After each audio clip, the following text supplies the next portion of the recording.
ওনার সাথে আমার এটা কোনোদিনও ছিল না। কিন্তু কি হতো, উনি আসলে ঘুমাতো আলাদা রুমে, কিন্তু হয়তো বা সকাল আজানের পরে বা আজানের আগে কোনো একটা টাইমে আমি ফিল করতাম যে উনি আমার বেডে আসছে। মানে হঠাৎ করে আচমকা শারীরিক সম্পর্ক? হ্যাঁ, হঠাৎ করে আসতো। আমার নাম শিমু। শিমু, শিমু বয়স কত আপনার?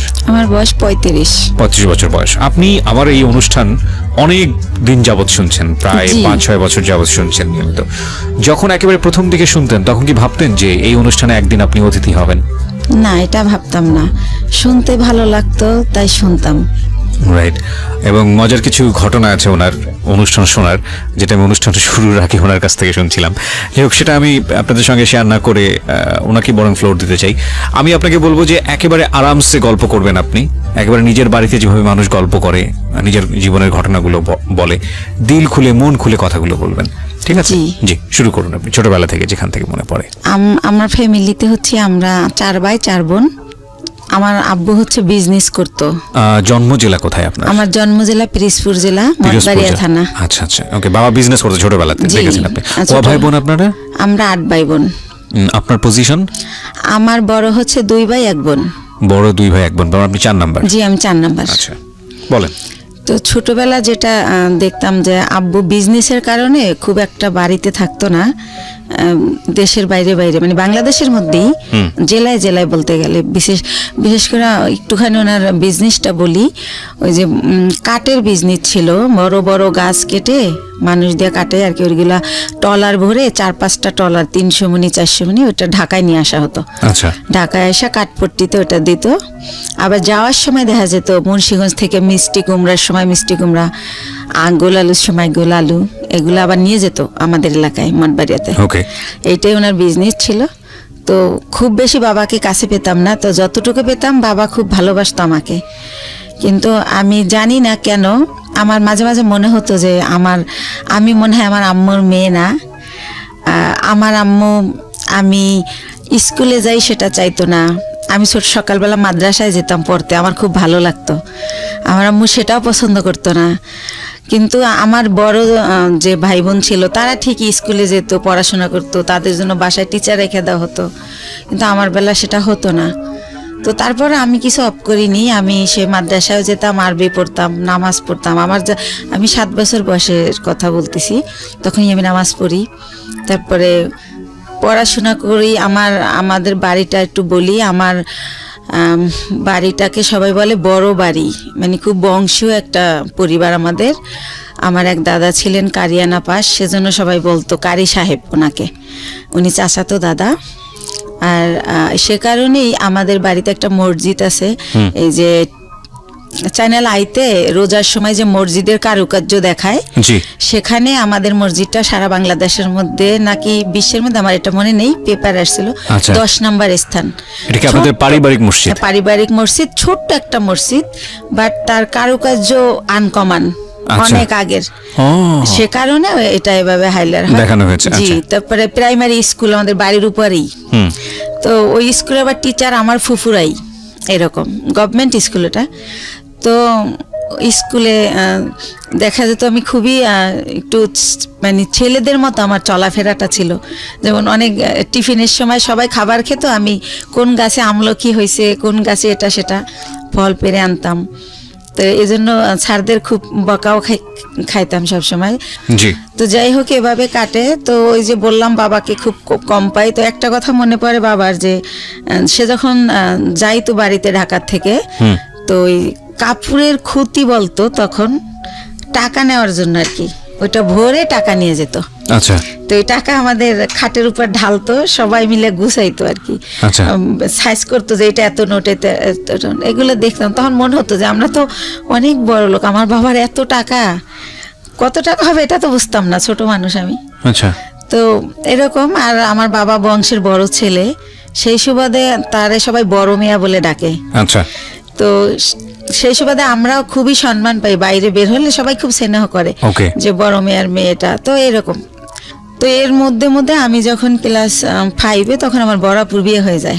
তারপরে হচ্ছে আমি যখন ক্লাস 7-এ পড়ি, তখন একদিন আমি স্কুল থেকে এসে দেখি যে বাসায় কয়েকজন লোক ড্রয়িং রুমে বসা, টুপি পরা। তখন আমার বড় বোন আমার কাছে একটা পেপারস নিয়ে যায় যে এখানে একটা সই দে। তো আমি বলি রে কিসের সই, ওনারা কারা? তো বলে সই দিতে বলছি, সই দে, তোরা তো কিছু জানি না, লাভ আছে। আমাকে তাদের সামনেও নেয়নি, ঘরেই আমার বোন কাগজটা নিয়ে যায়। তখন আমি সই দেই। কিছুদিন পরে আমি শুনি যে আমার বিয়ে হয়ে গেছে। বিয়ে কি বা পুরো মানে ওই ছেলেটাও এখানে আসে নাই। তো কার সাথে বিয়ে হয়েছে কি আমি কিছুই জানতাম না। যেটা হয় এলাকায় এটা ছড়াই যায় যে আমার বিয়ে হয়েছে। স্কুলে গেলে সবাই বলে এই তোর নাকি বিয়ে হয়ে গেছে। তো বিয়ে কি এটাই তো আমি জানি না। তা আমি বলি যে কি বিয়ে হয়ে গেছে, কার সাথে বিয়ে হয়েছে, বিয়ে কেমনে হয়? বরাবর তো দেখছি দুলাভাইয়ের সাথে বিয়ে হয়েছে, তো আমি তো এরকম দেখি নাই কিছু।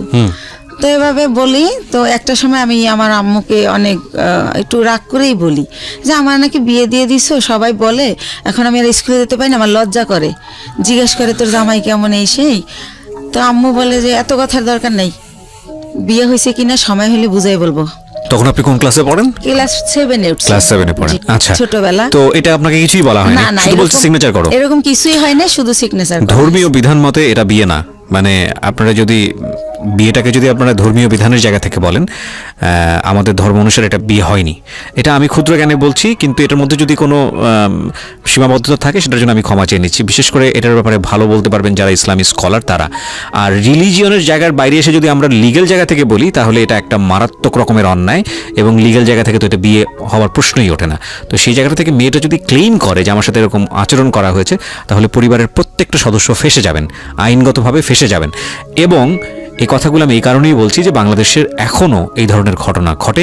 প্লিজ এইসব জায়গা থেকে সাবধান থাকবেন। জি বলুন। তারপরে আম্মু তো এটার আমার কোনো ব্যাখ্যা দিত না। তো যখন আমার আব্বুকে আমি জিজ্ঞেস করি যে আব্বু বউ সাজে, শাড়ি পরে, দুইজন বর বউ থাকে, তারপরে বিয়ে হয়, তো আমার বলে বিয়ে হয়েছে, তো কই এগুলা তো কিছু করেন নাই। তখন আব্বু বলে যে নাবালক যদি হয় মেয়ে, সেই ক্ষেত্রে গার্জিয়ানরাই সব, তুমি তো নাবালক, সেজন্য তোমার এগুলো হয়নি, বড় হও তখন এরকম ভাবে আবার অনুষ্ঠান করবো আমরা। তো এতটুকুই জানা হয়। তো এর মধ্যে কি হয় যে আমি যখন ক্লাস 8 এ, তখন ওই লোকের আর কি ভাই হচ্ছে চেল্লায় আসে ঢাকাতে। তো আসলে আমাকে নিয়ে যাবে ওদের দেশে। তখন যখন কোন লোকের ভাই এটা? ওই আমার হাজবেন্ডের ভাই। হাজবেন্ডের নাম কি ছিল? হাজবেন্ডের নাম ছিল জাহিদ। আচ্ছা, তো জাহিদের ভাই মানে আপনার ভাসুর? জি, আমার ভাসুর। তো উনি আর কি আসে ঢাকাতে, তো আমাকে নিয়ে যাব না সাথে। তো আমার আবার একটা অভ্যাস ছিল, এটা ভুলে গেছি বলতে, যে ছোটবেলা খুব বেড়ানের শখ, কেউ গেলেই তার পিছে পিছে চলে যেতাম। আব্বু কোথাও যেতে নিলে আব্বুর পিছে, হয়তো খালি গায়ে আমি, কিন্তু দৌড় দিতাম যে আমার নিয়ে যাও। তো শুনলাম একটা দেশে যাব, নতুন একটা দেশ, ওদের বাড়ি পাবনা জেলাতে। তো আমি খুব খুশি। তো ওনার সাথে গেলাম। তো যাওয়ার পরে গ্রামে যেটা হয়, সবাই শুনছে যে আমি জাহিদের ওয়াইফ। তখন সবাই বলে যে মেয়ে, এত সুন্দর একটা মেয়ে, ওই সময় তো ছোট ছিলাম, সুন্দর ছিলাম, তো এত সুন্দর একটা মেয়ে পাগলটার সাথে কিভাবে দিল এর বাবা মা। আবার মেয়েটার একাই পাঠাই দিয়েছে, কেউ আসে নাই। কিন্তু পাঠাইছে অন্য সেন্সে, এটা আমার বাবার ফ্রেন্ডের বাড়ি, ওই সেন্সে পাঠাইছে। কিন্তু লোকজন সবাই জানে যে বউ হিসেবে আসছে, এটা জানছে গ্রামের মানুষ। তো এভাবে বলে, আমি তো সেম পুকুরে ডুবাচ্ছি, দৌড়াচ্ছি, শ্বশুর বাড়ি, তো ওইরকম বুঝতেছি না। তো ওনারা মা ডাকতে হবে, তো সেইভাবে আগে আন্টি ডাকতাম, এখন মা ডাকি শাশুড়িকে। ওটা বলে দিয়েছে যে ওনাকে মা ডাকবা? হ্যাঁ, বলে দিয়েছে। আমার আম্মু বলে দিয়েছে ঢাকা থেকে, তুমি আগে যখন আসতো তোমার আঙ্কেলের ওয়াইফ আন্টি বলতা, আঙ্কেল বলতা, এখন বাবা আর মা বলবা। তো আপনি জিজ্ঞেস করেননি বাবা মা কেন বলবো? ওই যে বিয়ে হয়েছে তার ছেলের সাথে না, কিন্তু সেটা তো আপনি তখনও জানেন না। জানি বলতে, সে তো মুখে বলতো যে বিয়ে হয়েছে। ও আচ্ছা আচ্ছা। আপনিও প্রশ্ন করেননি যে ঠিক আছে বিয়ে মানে বিয়ে? ওকে, তো আমি আসলে ভাইয়া জানতো না, বুঝতেনও না। জি, রাইট। তো তারপরে হচ্ছে আমি আমার শাশুড়িকে জিজ্ঞেস করি যে মা, সবাই যে বলে যে পাগলের কাছে বিয়ে দিছে, পাগলকে? তো বলে আরে ও হচ্ছে জাহিদের কথা বলে। তো আমি বলছি ওনারা সবাই পাগল বলে কেন? তো বলে ও হচ্ছে ঠিক মতো গোসল করে না, পুকুরে ডুবায়, মাঝে মাঝে খেলতে অন্য অন্য জেলায় চলে যায়, ফুটবল খেলে, তো সেজন্য সবাই পাগল বলে, মানে খুব ভালোভাবে থাকে না, অপরিষ্কার একটু থাকে। তো এইভাবে আমাকে যেটা বুঝালো, তো এইভাবে বুঝলাম, কয়েকদিন বেড়ালাম, তারপর আবার আমার আব্বু যাই নিয়ে আসলো আমাকে। তখন জাহিদের সঙ্গে আপনার দেখা হয়? না, দেখা হয় নাই, ওনাকে আমি দেখিনি। তো আমি জানি না উনি কই, বা আমার ওই তো কিউরিওসিটিও নাই। এক্স্যাক্টলি। তো আমি আবার ঢাকায় চলে আসলাম। আসার পরে আমার ওই যে মাথার মধ্যে ঢুকছে গ্রামে যে একটা পাগলের কাছে আমার বিয়ে দিছে, ওইটা আমার মাথার থেকে আর সরতেছে না। আমি পড়াশোনা করতে পারতেছি না, স্কুলে যাইতে পারতেছি না, হয়তো ক্লাসে আসি ম্যাডাম কি বলতেছে আমি শুনি না, এরকম হয়ে যাচ্ছি, মানে কিরকম জানি। তো তখন এরকম হওয়াতে আমার আম্মু আব্বুকে বললো যে ইয়ে হয়েছে, ওদেরকে একটা বাসা টাসা ভাড়া নিয়ে আলাদা করে দাও, তোমার মেয়ে শুধু প্রশ্ন করে, পড়ালেখা করতে চায় না। আমার নাকি আমার আম্মুর নাকি ক্লাস 5-এ বিয়ে হয়েছিল, আমার আব্বু বড় টড় করে তারে সংসার করছে। তো আমার আম্মু বলতেছে আমারও তো ক্লাস 5-এ বিয়ে হয়েছে, কই আমি তো তোর মতো করিনি, তুই তো আমার চেয়ে বড়, তুই তো 7-এ পড়িস। তো এরকম আমার ব্যাপারগুলো কেমন জানি লাগে, আমি কি করব বুঝতে পারি না, কার সাথে শেয়ার করব তাও বুঝতে পারি না। তো একটা সময় কি করে আমার আম্মু যে হাজবেন্ড বুঝানোর জন্য নাকি আমি জানি না, আমার একটা বাসা ভাড়া করে দেয়।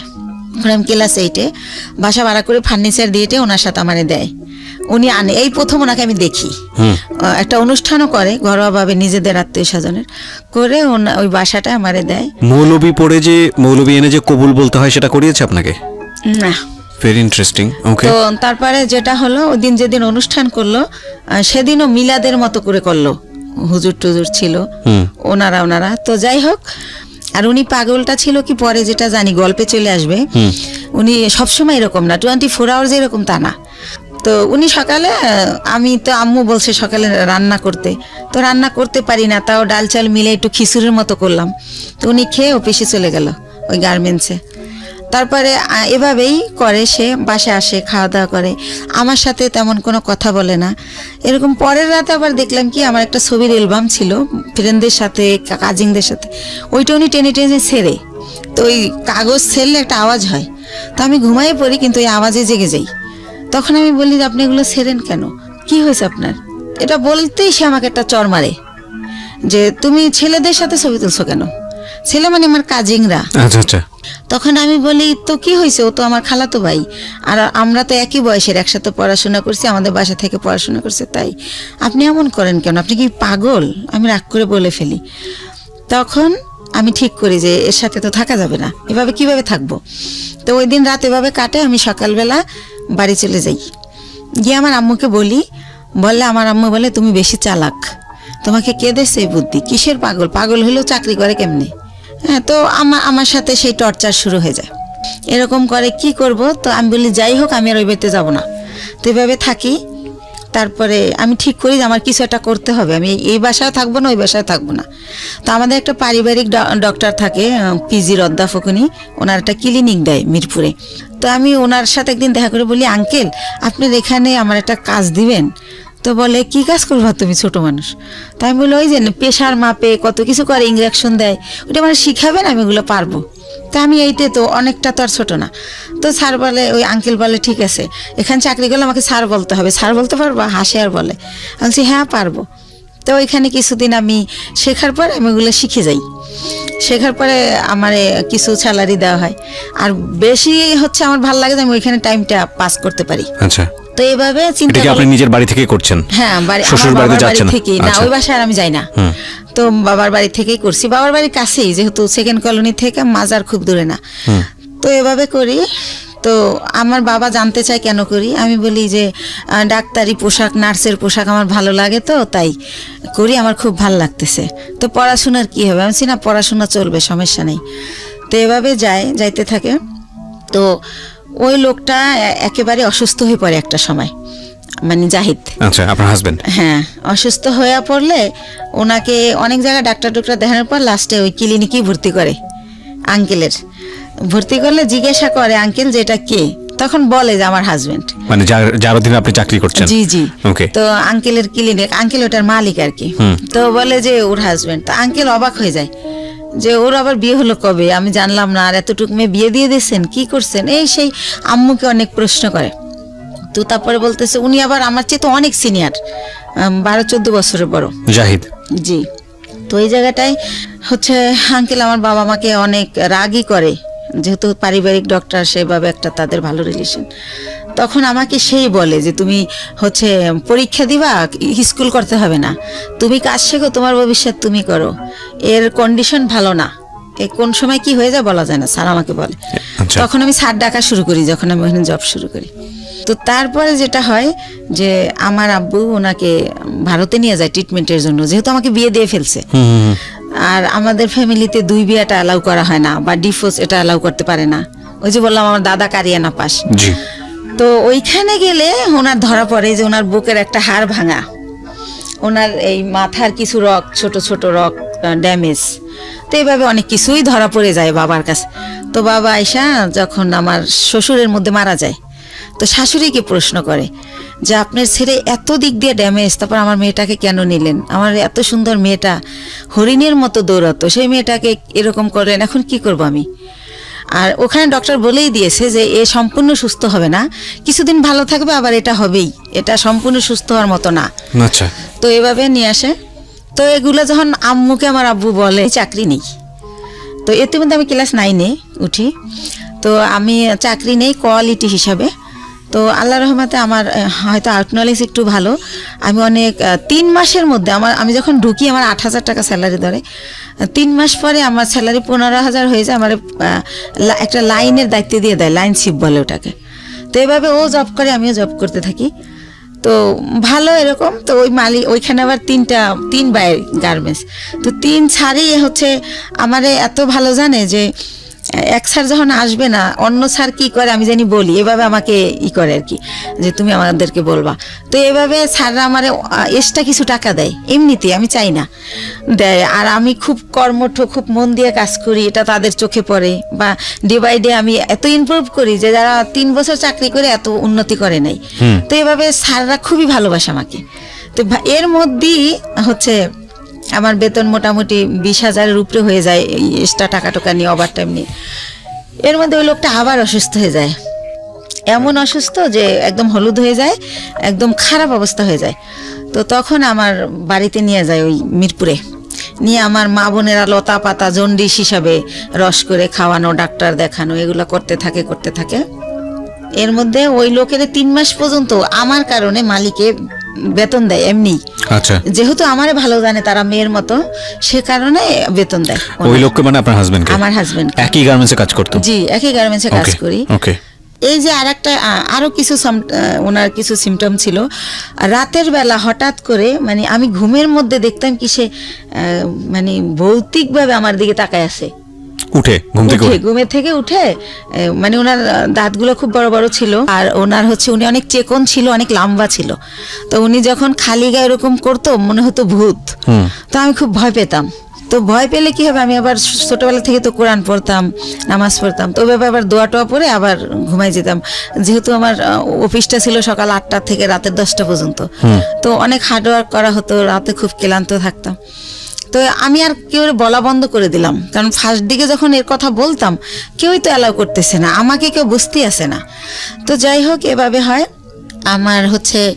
এভাবে চাকরি করতে করতে 2001 সালে আমি হচ্ছে 2000-এর শেষের দিকেই আমি কনসেপ্ট করি, অফিসে মাথা ঘুরে পড়ে যাই। তখন আমারে হচ্ছে পরীক্ষা নিরীক্ষা করে ডাক্তারের কাছে নিয়ে দেখে যে আমার বাচ্চা পেটে। জি। তো বাচ্চা পেটে দেখলেও আমি অসুস্থ, ওষুধ খাচ্ছি, রেস্ট, যখন মাথা ঘুরে যায় নামাজের রুমে রেস্ট নিচ্ছি, যেহেতু স্যাররা আমার ভালো জানে। তো সেভাবে আমি আমার জবটা চালিয়ে যাই। তো যখন 6 মাস হয়ে যায় তখন আমি আর পারি না, নিজের সাথে আর যুদ্ধ করতে পারি না, তখন আমি জবটা ছেড়ে দেই। তো এর মধ্যে আমার মোটামুটি বেশ কিছু টাকা সঞ্চয় হয়ে যায়। তো জবটা ছেড়ে দেওয়ার পর আমার বেবিটা যখন হয় 2001 সালের মানে জানুয়ারি মাসের 31 তারিখ রাত 12:30টায় হয় আমার ছেলেটা। সেখানেও বলি, আমাকে যখন একটা প্রাইভেট ক্লিনিকে নেয়, অন্য লোকে নেয়, আমার হাজবেন্ড নেয় না। আর আমি যে প্রেগনেন্ট, এই সময়টা আমার মার আমাকে একটু সময় দেওয়া উচিত, আমার কাছে থাকা উচিত, কিন্তু আমার মা সেটা করে না। তো সে কারণে আমি ওই ভাড়া বাসায় থাকি, মার কাছে আর থাকি না। তো আমি যখন আমারে অন্য মানে ভাড়াটিয়ারা নিয়ে যায় একটা ক্লিনিকে, সেখান থেকে আমার অবস্থা খারাপ দেখে, যেহেতু আমার বয়স কম, সেজন্য আমার অবস্থা খারাপ হয়ে যায়, বা আমার খাওয়া দাওয়া হয় না ভালো। তো আমার ঢাকা মেডিকেল নিলে তখন ডক্টররা বলে যে ইমিডিয়েটলি সিজার করতে হবে, না হলে বাচ্চা মা কাউকে বাঁচানো যাবে না। তো সিজার করবে, হাজবেন্ডের সিগনেচার লাগবে। এখন হাজবেন্ড কোথায়? তখন উনি আবার ওই অসুস্থ থেকে সুস্থ হয়ে মোটামুটি অফিসে আবার যায়, ওই কোম্পানি আবার অফিসটা পুরান ঢাকায় নিয়ে যায়, সেখানে উনি জব করে। তো ওনাকে বারবার বলা হয় যে আপনি আসেন, আপনার সিগনেচার ছাড়া অপারেশন হবে না। বলে কেউ একজন দিয়ে দিলি হয়, আমি যাব না, সে আর যাই না। তো এক পর্যায়ে আমার যে এক ভাইয়া, ওই যে বললাম যে আগে জব করতাম একসাথে, ওই ভাইয়াটা হাজবেন্ডের জায়গায় সিগনেচার করে। তো আমার সিজারে আমার ছেলেটা হয়। আপনার ছবি দেখাবো না, আমি নিয়ে আসছি মাশাল্লাহ। জি। তো আমার ছেলেটা ডক্টর হচ্ছে এভাবে পা ধরে ঝুলায় বেডে গিয়া, যখন আমার বেডে দেওয়া হয়, আমার যখন সেন্স ফেরে, তখন বলে যে আপনার ছেলেটা অনেক মেধাবী হবে, আমি এত বছর এই জবে আছি, এরকম খুবই কিউট, খুবই স্বাস্থ্যসম্মত হয় বেবিটা, তো ওরে ডাক্তারি পড়াবেন, আমার রিকোয়েস্ট রইল, এভাবে বলে কথা বলতে বলতে। তো হসপিটালে আমি 10 দিন থাকি, ওখানে রাখা হয় 7 দিন, কিন্তু যেহেতু আমি ছোট, তার মধ্যে সিজার হয়, এজন্য 10 দিন রাখে। তো এর মধ্যে কি হয়, আমার মা যেদিন আমার সিজার হয় তার পরের দিন আমার মার বাসার একটা কাজের মেয়েকে পাঠিয়ে দেয়, কিন্তু আমার মা যায় না। তো কাজের মেয়েকে জিজ্ঞেস করি, লাখি আম্মু আসলো না? বলে যে তার শরীর ভালো না, জ্বর। তো লাখি আমার সাথে থাকে হসপিটালে। আচ্ছা। আর একটা বুয়া, বাচ্চার বয়স কত? না আমার বাচ্চা তো মাত্র হলো, আমি হসপিটালে। ওকে, ঠিক আছে। তো আমার হসপিটালে তো একটা, আমি তো সিজারের, আমি তো বাচ্চার কিছু করতে পারবো না, সেজন্য এই খবর পেয়ে আমার মা লাখিকে পাঠায়, কিন্তু মা যায় না। তো 10 দিন পর আমার এই লাখি সহই আমার বাড়িতে নিয়ে যায়, আমার বাসায় নিয়ে যায়। তারপর আমার মা দেখতে আসে আমাকে। তখন আমি অনেক কান্না করে জিজ্ঞেস করি যে মা, তুমি কি সত্যি আমার মা? আমি হসপিটালে রইলাম, এত কষ্ট করলাম, তুমি আমার দেখতে আসলা না, এখন আসছো কেন? কয় আয়সা কি অন্যায় করে ফেলছি, একটু পরেই চলে যাব, আসছি তোমার বাচ্চার চুল কামাইতে হবে তাই। তো আমি তো বুঝি না চুল কামাইতে হয় বা কিছু একটা। তো উনি আমার বাচ্চার চুল কামায়, ওই দিন থাকে, তারপরের দিন আবার চলে যায়। তো এর মধ্যে আমার ওই যে ভাইয়াটা যে সিগনেচার দিছিল, সেই ভাইয়াটা আমার বেবিটাকে দেখতে আসে। আসার পরে আমি ওনার সাথে শেয়ার করি যে ভাইয়া, আমি তো এখন জব করতে পারবো না, জব করলে আমার বাচ্চা কার কাছে রাখবো? তাহলে আমার তো কিছু টাকা আছে, আপনি কি আমার টাকাটা নিয়ে কোনো ব্যবসা করতে পারেন, এরকম যে আপনিও ব্যবসাটা করলেন, আমারে কিছু দিলেন যাতে আমি চলতে পারি বাচ্চা নিয়ে। তো উনি আমার সবই জানে, আমার কষ্টের কথা। তো বলে আচ্ছা দেখা যাক কি করা যায়। তো উনি আবার 1 সপ্তাহ পরে এসে বলে, শিমু একটা ব্যবসা খুঁজে বের করছি, কি এক্সেসরিজ ব্যবসা, গার্মেন্টসের মাল কিনে আমরা গার্মেন্টসে দিব। তো আমি তো বুঝি না এক্সেসরিজটা। তো উনি আমার বুঝাই বলে যে পলিথিন, কার্টন, লেবেল, হ্যান্ডটেক, এইসব। তো কত টাকা লাগবে ভাইয়া? তো বলে তোর কাছে কত টাকা আছে সেটা বল। তাই আমি বলি আমার কাছে মনে হয় 60-70 হাজার টাকা আছে, এটা হবে? তো বলে যে হ্যাঁ, এটা দিয়েই শুরু করি, প্রথম দেখি কি হয়। তো আল্লাহ রহমতে উনি শুরু করলে প্রায় আমার খরচও চালায়। এরপরে উনি 6 মাস পরে বলে যে প্রায় আমাদের পুঁজি হয়ে গেছে 3 লাখ টাকার মতো 6 মাসের মধ্যে। তো অনেক ভালো লাভ। তো তখন বলে যে আরও টাকা ইনভেস্ট করলে ভালো হতো। তো আমার বাবার দেওয়া কিছু গয়না থাকে আমার, সেই গয়নাগুলো আমি বিক্রি করে আরও টাকা ওইখানে ঢুকাই। তো এরকম করতে করতে আমার বাচ্চাটা, মানে আমার ছেলেটার বয়স হয়ে যায় 2 বছর। 2 বছর, ওকে। 2 বছর হয়ে যায়। তো আল্লাহর রহমতে ভালোই আছি, ভালোই চলতেছি, ব্যবসা খুব ভালো হচ্ছে। তো এভাবে তো আমি বলি যে ভাইয়া এখন একটা অফিস নেন, তাহলে আরও ভালো হবে। তো ভাইয়া কি করে, একটা আরামবাগে ছোট একটা অফিস ভাড়া নেয়, কার্ড ছাপায়, ভিজিটিং কার্ড, কোম্পানির একটা নাম দেয়, স্বদেশ ইন্টারন্যাশনাল। তো এইভাবে একটা নাম দিই আমরা। তো তারপরে যেটা হয় যে ব্যবসা কি হয়, যে টাকা যায় তার চেয়ে আমরা 3 ডবল মাল বাকি আনা যায়। ধরেন 1 লাখ দিয়ে 3 লাখ টাকার মাল বাকি আনা যায়। এভাবে আমরা আবার কোম্পানির মাল দেই। এভাবে করতে করতে আল্লাহর রহমতে আমাদের পুঁজি প্রায় 30-40 লক্ষ টাকা হয়ে যায়। যেহেতু আমরা কম পুঁজি খেলায় ভালো ব্যবসা করতেছি, যেহেতু আমাদের লেনদেন ভালো, এর মধ্যে আমাদের 3টা কর্মচারী নিয়ে নেয় ভাইয়া, একটার নাম স্বপন, একটা বাপ্পি, আর একটা রেজা। তো এভাবে ভালো ব্যবসা চলতেছে। তো আমার ছেলেটা 2 বছর যখন হয়, ও একা পেন্সিল খাতা দিয়ে বসাই দিয়ে খেলতে, দেখি যে ও সরোয়া লিখে ফেলে। এভাবে তো দেখি যে আব্বু এরকম করো, তো লেখে। তো তখন আর ওরে আমি বলি আমার ভাইয়াকে যে ভাইয়া ওরে না স্কুলে দিয়ে দেই, কিন্ডার গার্ডেনে, ও তো লেখা শিখে গেছে। কয় দূর হবো কা, এত তাড়াতাড়ি না। তো এরকম করতে করতে আমাদের বাসায় একটা ম্যাডাম ভাড়া থাকে পাশের ফ্ল্যাটে। তো ম্যাডামকে বলি, ম্যাডাম কয় ওর পরীক্ষা দেওয়া লাগবে না, এমনি নিয়ে যায় নাইসেন, ভালো হবে, এতে ওর শেখা হলো, সামনের বছর ভর্তি করবেন। তো এইভাবে নিয়ে যেতাম, আসতাম, ফিটার নিয়ে যেতাম ব্যাগে করে, ওর ফিটার খাওয়াতাম টিফিনে। তো এভাবে ওরা সবাই আদর করে, ওর নাম হীরামণি। তো ওর নাম হীরা, তো আদর করে সবাই হীরামণি ডাকে। তো এরকম একটা পজিশনে আমার বাবা শোনে যে আসলে আমার বেশ কিছু টাকা হয়েছে, আমি ভালো বিজনেস হচ্ছে আমার, আমি খুব ভালো আছি।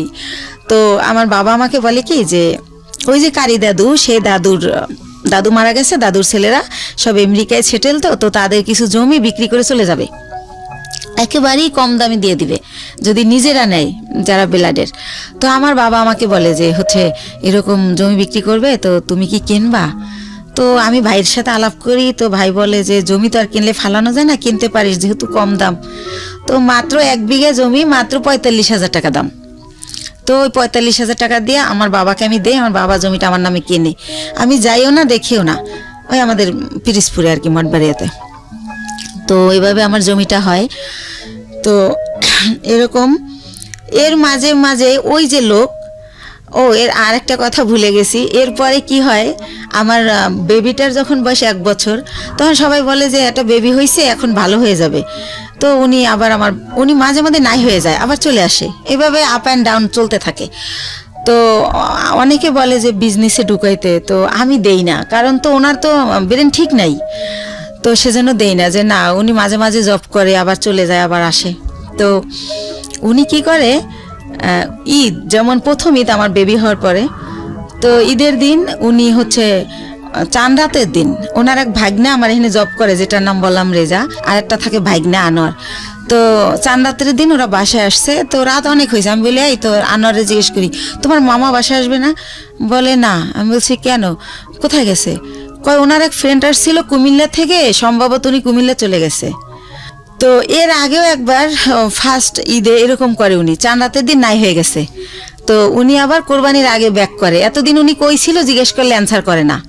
তো সেম কাহিনী আমার ছেলে হয়েছে, আমার ছেলের বয়স 1 বছর, আমার ছেলের ফার্স্ট ঈদ উনি এরকম চাঁদ রাতে আসে নাই।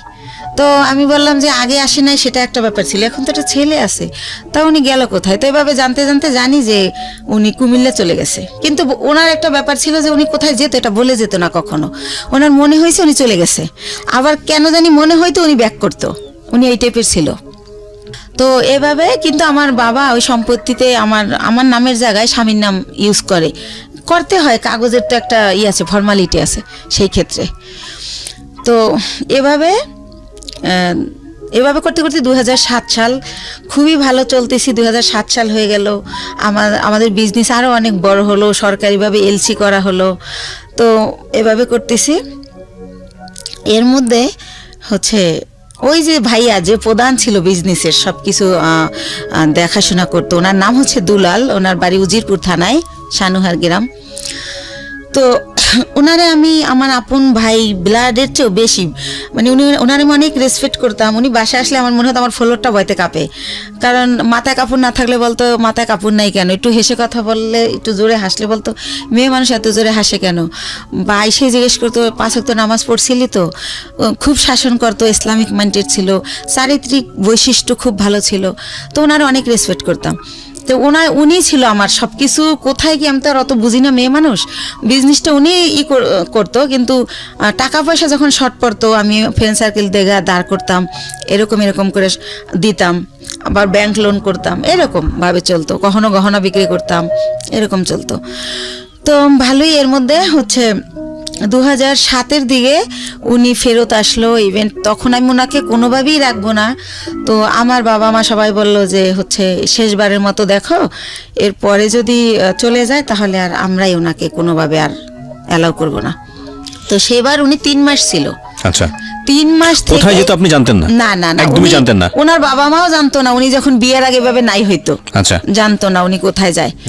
তো যখন হচ্ছে 3 মাস ছিল, এবার 3 মাস থাকার পরে উনি আবার নাই হয়ে চলে যায়। তো তারপরে হচ্ছে কি, উনি যখন চলে যায় এই 3 মাস থেকে, এই লাস্ট ওনার পাটার আসবে না, এরপর আমি অন্য ইয়েতে যাব।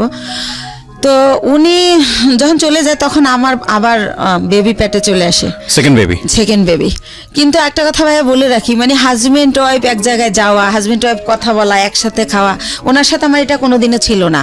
কিন্তু কি হতো, উনি আসলে ঘুমাতো আলাদা রুমে, কিন্তু হয়তো বা সকাল আজানের পরে বা আজানের আগে কোনো একটা টাইমে আমি ফিল করতাম যে উনি আমার বেডে আসছে। মানে হঠাৎ করে আচমকা শারীরিক সম্পর্ক? হ্যাঁ, হঠাৎ করে আসতো, উনি আমার সাথে ঘুমাতো না, আসতো, আমি টের পাইতাম। অনেক সময় আমি এমনও হয়েছে যে ওনাকে আমি মেরেছি, কারণ তুমি কেন আসলে? আমি ঘুমাইছি, বাচ্চাকে ঘুম পাড়িয়ে বা আমার শরীর খারাপ, হঠাৎ করে ঘুমের মধ্যে, তো আমার খারাপ লাগতো, আমি ধাক্কা টাক্কা দিতাম এভাবে। তো এভাবে উনি এই ওনার সাথে আমার রিলেশনটা শারীরিক যেটা বলেন এতটুকুই ছিল, এর বাইরে কিছু ছিল না, ভালো মন্দ কোনো কথা বলা ছিল না, কোনো দিনও ছিল না এটা। জি, সেকেন্ড বেবি আসলো। হ্যাঁ, সেকেন্ড বেবি আসলো। তো এখন আমি তো সেকেন্ড বেবি নেব না, কারণ আমি ফার্স্ট বেবির কারণেই আমি আমার জবটা ছেড়ে দিয়েছি, বিজনেসটাও মানুষ করতেছে। সেই ফার্স্ট বেবিরে আমি স্কুলে নিয়ে যাচ্ছি, আনতেছি, ওরে গান আবৃত্তি অভিনয় শেখাচ্ছি, বিভিন্ন সাবজেক্টে দিচ্ছি যে ও ভালো কিছু করবে। ও ছোটোবেলা দিয়ে একা একা আসিফের গান করে 3 বছর বয়সে, তখন আর আমি 4 বছর বয়সে গানের স্কুলে দিয়ে দিই, গ্যান্ডারিয়া কিশালয় কচিকাচার মেলা, খুব ভালো একটা স্কুল ওটা, সাংস্কৃতিক। তো যাই হোক, ওরে নিয়ে আমি খুব বিজি, আমি তো বেবি নেব না। তো এখন বেবি মানে নষ্ট করার জন্য অনেক জায়গায় যাই, কেউ নষ্ট করতে পারে না, নষ্ট করে না, যে আপনার সিজারের বেবি এমআর করলে আপনার ইনফেকশন হতে পারে, বিভিন্ন রকম ভয় দেখায়। তো তারপরে আমি হোমিও কিছু ওষুধ খাই, কেউ বলে কাঁচা আনারস খেলে নষ্ট হবে। তো যাই হোক, কোনোভাবে আমার বেবিটা নষ্ট হয় না, থেকেই যায়। থেকে যাওয়ার পরে ঠিক আছে, সেকেন্ড বেবি পেটে। তো এভাবে সেকেন্ড বেবিটা হয় 8 দিনে। ওই টাইমটাতে আমি অনেক অসুস্থ থাকি, এতটা অসুস্থ, 8 দিনে আমার 2 মাস থাকতে হয় হসপিটালে। তো ওই টাইমটাতে 2 মাস আমি যখন থাকি, ওই যে আমার ভাইয়া, সে আমার ব্যবসার টাকা দিয়ে তার ভাইকে বিয়ে করায়, তার বোনকে বিয়ে দেয়, এরকম করতে করতে আমি, আমার কর্মচারী যারা, তারা আমাকে জানায় যে ম্যাডাম, আপনি কিন্তু ঘরের ইন্দুরে বান কাটতেছে, আপনি কিন্তু শেষ হয়ে যাচ্ছে সব, টেরও পান না আপনি। তো আমি বুঝি না, ইনডাইরেক্টলি বলা এত কথা আমি বুঝি না। এই ভাইটা কে ছিল আপনার? ওই যে আমার যে বিজনেস করতো, টাকাগুলো আমি দিতাম, বাট সে বিজনেসটা আপন ভাই তো না? না না। তাহলে উনি আমাকে বোন ডাকছিল, আর আমার বড় ভাইয়ের নামে ওনার নাম, ওকে, সেই সুবাদে ওনার আমি ভাই বলি। ঠিক আছে। তো এইভাবে, তো আমি এগুলো শুনলে ওনার আমি এত বিলিভ করি যে এত বছর সে আমার বিজনেসটা, সে 60,000 টাকা পুঁজি থেকে আল্লাহ রহমতে এখন 40-50 লক্ষ টাকার বিজনেস, সে যদি আমার ভালোই না বাসতো এটা তো হতো না। আর আমার ছেলেটাকে প্রচণ্ড রকম ভালোবাসে, মানে সে ডিউটিতে থাকলেও বারবার ফোন দিয়ে জিজ্ঞেস করে। ও এর মাঝে যখন ফোন বের হয়, সে আমার ফোন কিনে দেয় আমার ছেলের খবর নেওয়ার জন্য, আমি ফোন ইউজ করি, এরকম অনেক কিছু হয়ে যায়।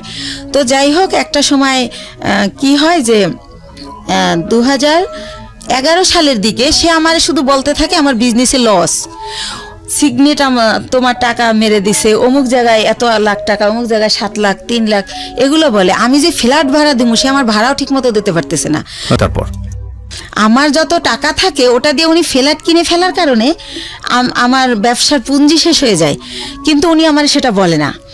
তো এর মধ্যে বাপ্পি যখন বলে, ওনার আমি যখন জিজ্ঞেস করি যে ভাই, ওনার আমি ভাই বলেই ডাকতাম, আর উনি আমার ভাই ভাইকেই কথা বলতো। তো ভাই, একটা সত্যি কথা বলবেন, একজনকে শুনলাম আপনি নাকি আমাদের জন্য একটা ফ্ল্যাট কিনছেন। আমি আমাদের জন্য বলি, আমি উনি কিনছে ওটা বলি না, আমাদের জন্য একটা ফ্ল্যাট কিনছেন। তখন হাসে আর কয়, এই গুলশান একটা ফ্ল্যাটের দাম জানিস? কিসের ফ্ল্যাট কিনছি গুলশানে? তুই ভুল শুনছিস। তো এর মধ্যে আবার সে আমার একটা সান্ত্বনা দিল যে রিভার ভিউতে 6 শতক জমি কিনছি তোর আর আমার নামে। হয়তো ওইটা কেউ শুনছে, বাপ্পিরে বলছিলাম, মনে হয় বাপ্পি তোরে ওইটা উল্টাভাবে বলছে। তো আমি ভাইয়ের কথাই বিশ্বাস করলাম, বাপ্পির কথা আর বিশ্বাস করলাম না। বাপ্পি আমাদের শুরু থেকেই কর্মচারী। তো যাই হোক, এভাবে 12 সালে দেখি যে আমার হচ্ছে মানে এমন অবস্থা হয়ে যাচ্ছে, সে 2-3 মাসের ভাড়া একসাথে দিচ্ছে। তারপরে সে হঠাৎ করে বলল যে আমি একটু দেশে যাব, আমার বাড়িতে একটু কাজ আছে, জমি জমার ব্যাপারে, আমি 2 দিনের পর চলে আসব। সে বাড়ি গিয়ে 22 দিন হয়ে গেছে যখন সে আসে না। আর আমি ফোন দিলি বলে, এই তো ভাই কাল আসবো, পরশু আসবো, এরকম করে। এদিকে কর্মচারীরা বলে যে যাদের থেকে আমরা মাল বাকি আনি ওরা টাকার জন্য তাগেদা দিচ্ছে, আবার আমরা যেখানে টাকা পাবো সেখানে ওরা গেলে টাকা দিচ্ছে না, যে টাকা তো দেবো দুলালের কাছে। তো এভাবে আমি একদিন অনেক কান্নাকাটি করি, ভাই আপনি আসেন না কেন, এরকম এরকম। এরকম অনেক কিছু বলি। এর মাঝে আমাদের ডিএসএস একটা অফিস নেয়, ওই অফিসটা ছেড়ে আরামবাগেরটা। তো আরামবাগেরটা আমি চিনতাম, ডিএসএস অফিসে আমি কোনোদিন আসি নাই, কারণ যেহেতু ছেলেদের কাজ কারবার সবাই পুরুষ মানুষ, ভাই চাইতো না যে আমি আসি, তো আমি আসতাম না।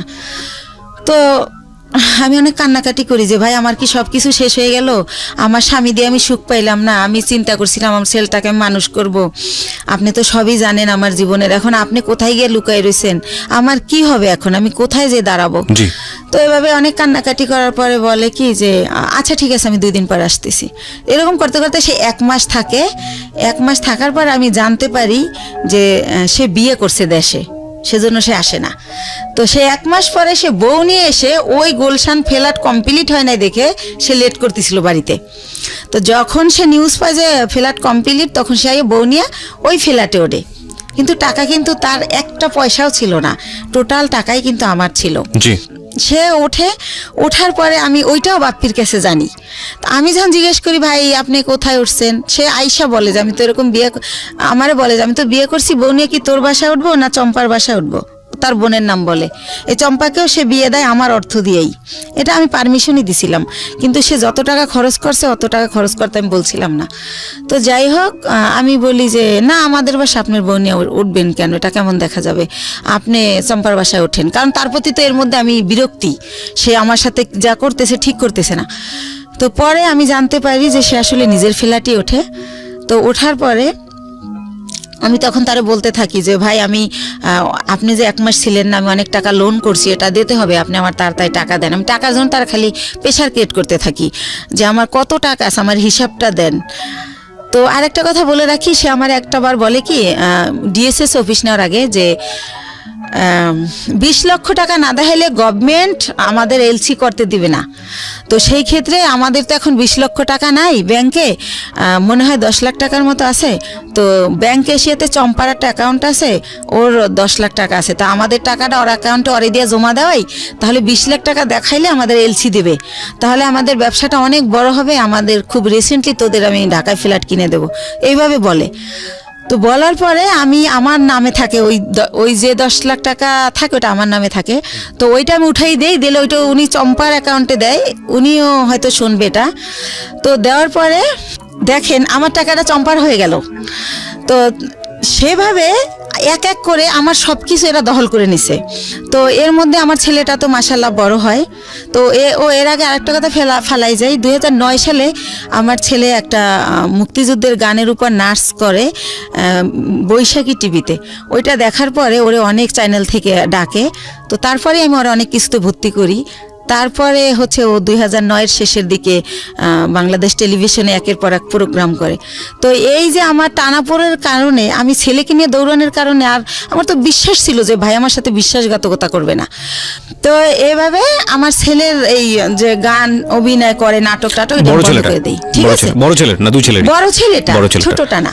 ছোটটা ঘরেই থাকে, ওরে কোথাও নেই না, ও হয় ছোট, ওর ওই হিস্ট্রি বলবো না, চোখ ফোটে না, 7 মাসের সময় বের করে ফেলতে হয় আমার অসুস্থতার কারণে। আপনার লাইফের অনেক বড় পার্ট, এবং এই অপ্রাপ্ত বয়স্কে যে বাচ্চাটা হলো, এই বাচ্চাটার জন্য তো ভবিষ্যৎ অন্ধকার হয়ে যাওয়ার মতো অবস্থা, এবং আপনার জন্য সেটা অনেক বড় রিস্কি ছিল বলেছেন আপনি। ইনফ্যাক্ট এতটুকু বলা ঠিক আছে। আচ্ছা ঠিক আছে। তো যাই হোক, আমি বলছিলাম না যে 2 মাস ছিলাম হসপিটালে, তো এই জন্য ছোট ছেলেটাকে কোথাও নেও না, কিছু শিখাইও না, বড় ছেলেটাই। তো এর মধ্যে হচ্ছে যেটা হয় যে আমি এখন 2 ছেলে নিয়ে কি করব। এর মধ্যে 8 সালের পরে আমার স্বামীর সাথে টোটালি আমার আর মানে কোনো খোঁজ কেউ দিতে চাইলে আমি নেই না, বা আমি এমন জায়গায় বাসা ভাড়া নেই যে সে জানি নাচে নেই, কারণ তার যে সিমটম এগুলো যেন আমার ছেলেরা না দেখে। আমার ছেলেরা জানি ভালোভাবে মানুষ হয়, আমি ওদেরকে মানুষ করব।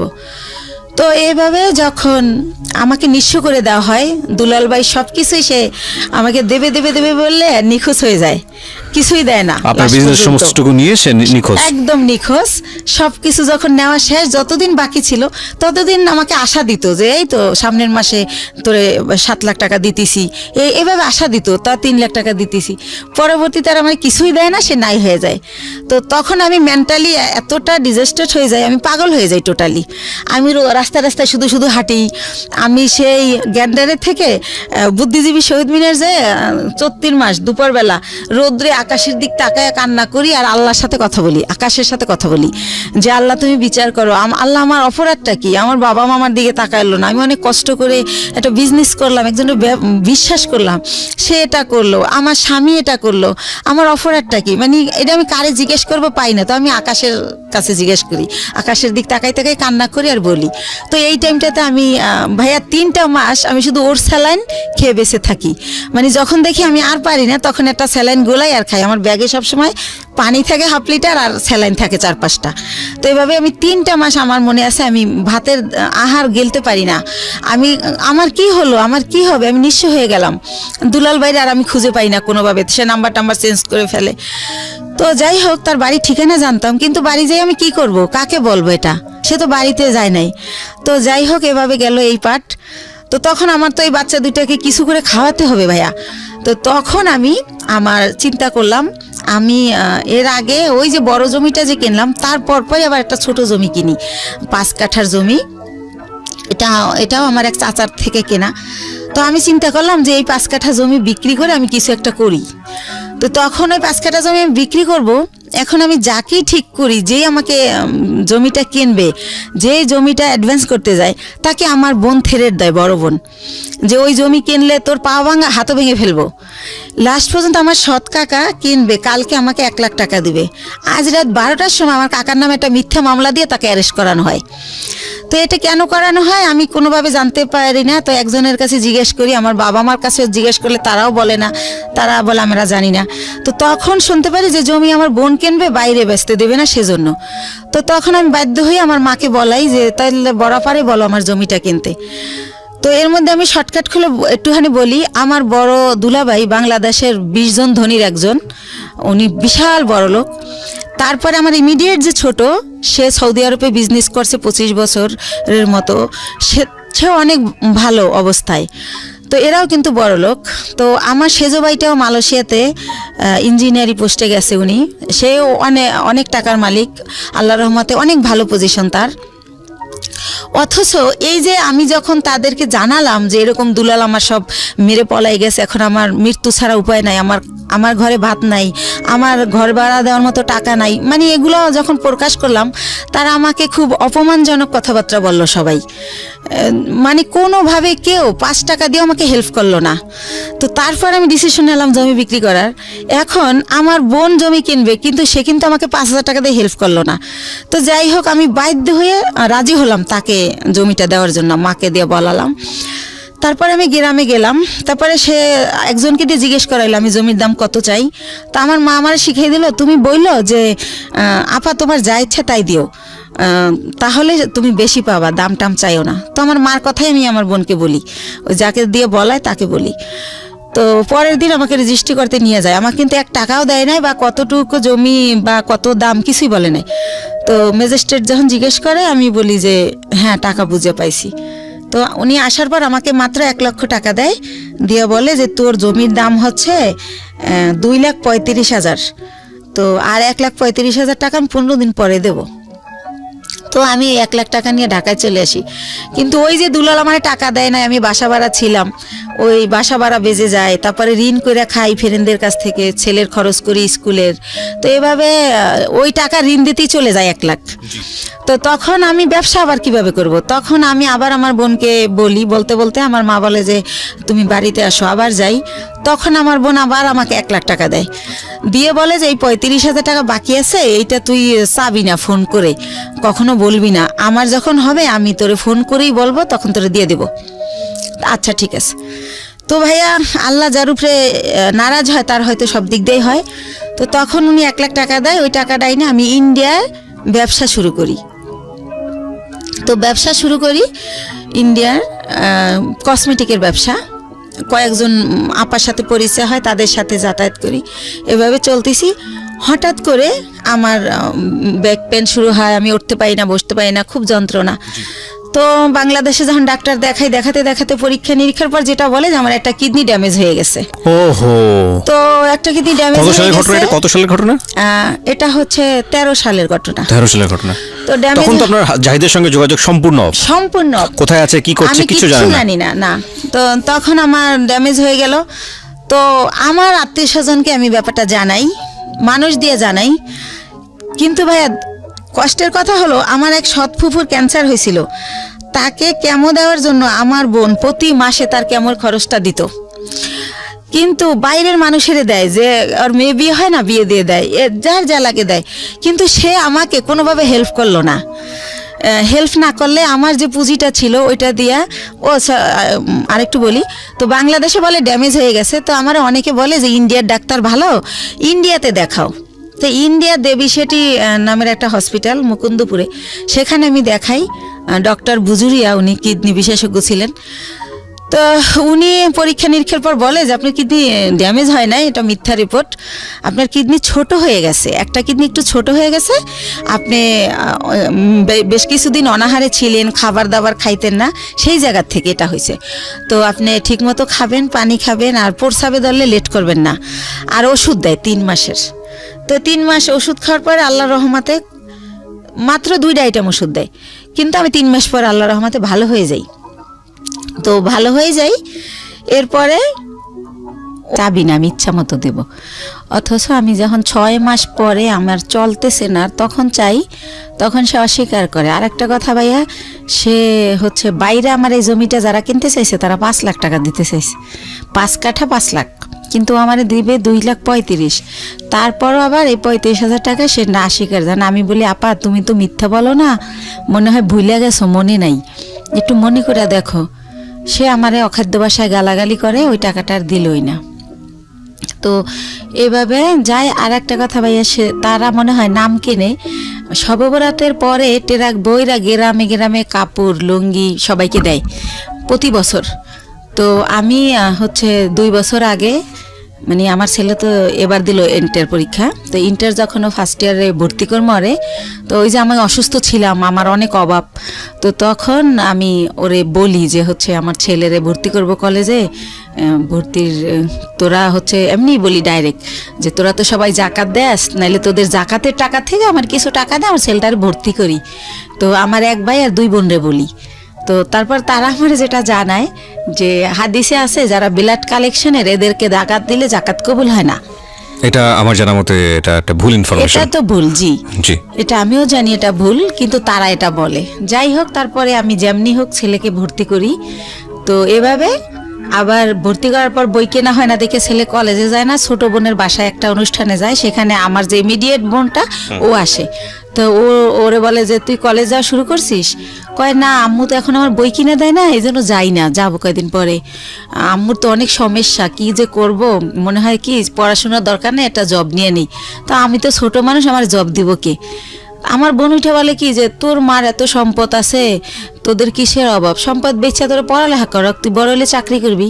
তো এত সম্পদ নাই ভাইয়া, মাত্র ওই যে বলছিলাম আপনারা যে 1 বিঘা জমি কিনছিলাম 45,000 টাকায়, ওইটা এখন হয়তো 15-20 লাখ টাকা দাম উঠছে বাইরে, কিন্তু আত্মীয়রা কিনলে আবার দিব আর দেখতাম। তো এছাড়া আর নাই।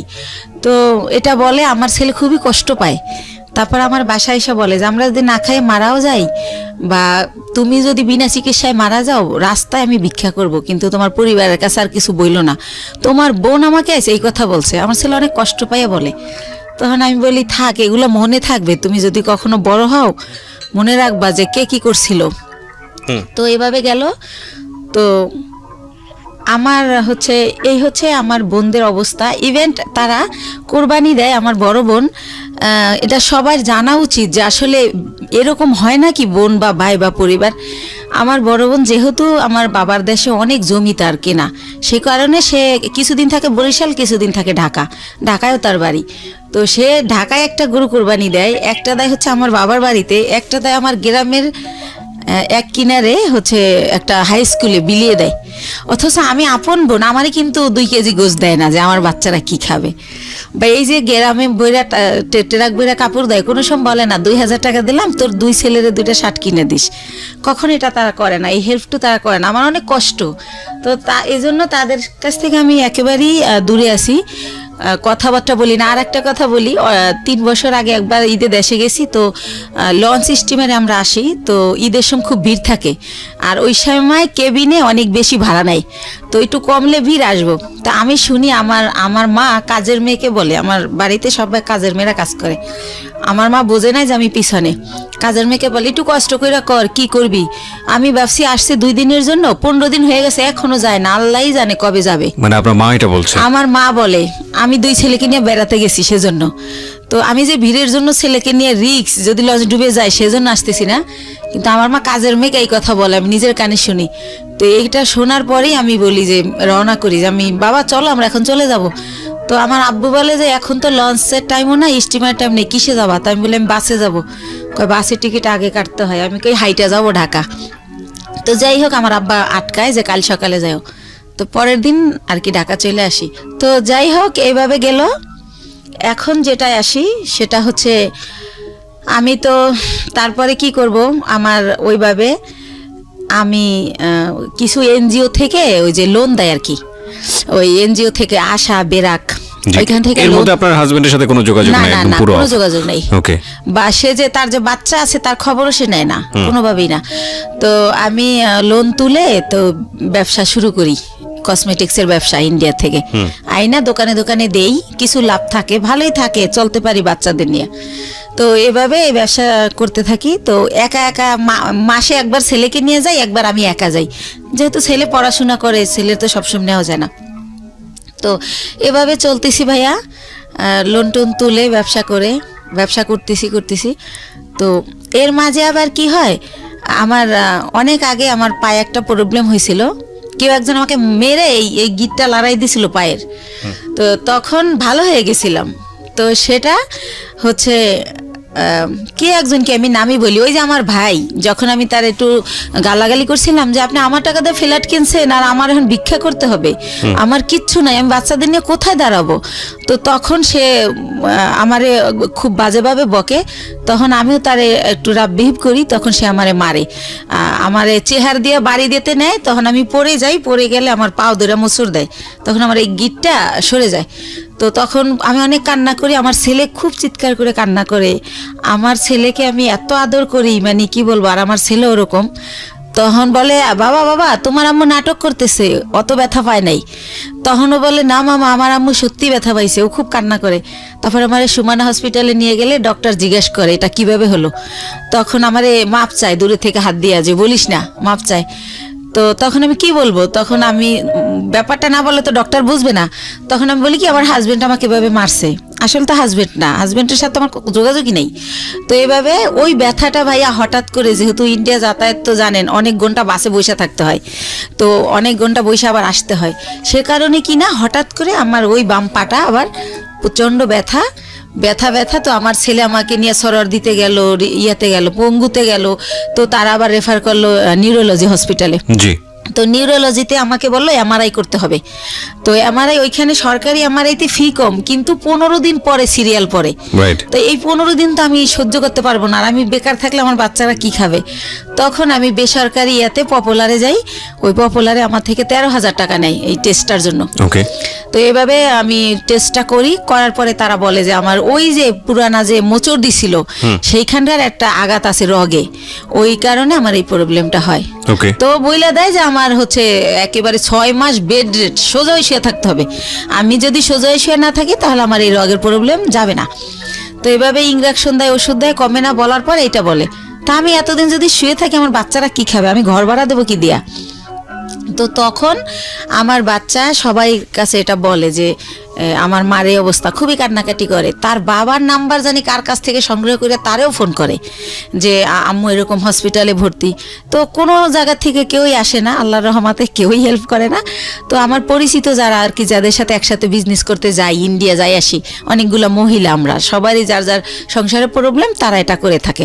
তো ওই সব আপারা আমারে বলে যে বাংলাদেশে তো তুমি সুস্থ হইতে অনেক টাইম লাগবে, আর তোমার বাচ্চারা খাবে কি, তোমার আমরা কোলে করে শোয়াই বাসে করে ইন্ডিয়া নিয়ে যাই, হয়তো বা ইন্ডিয়া গেলে ভালো হবা।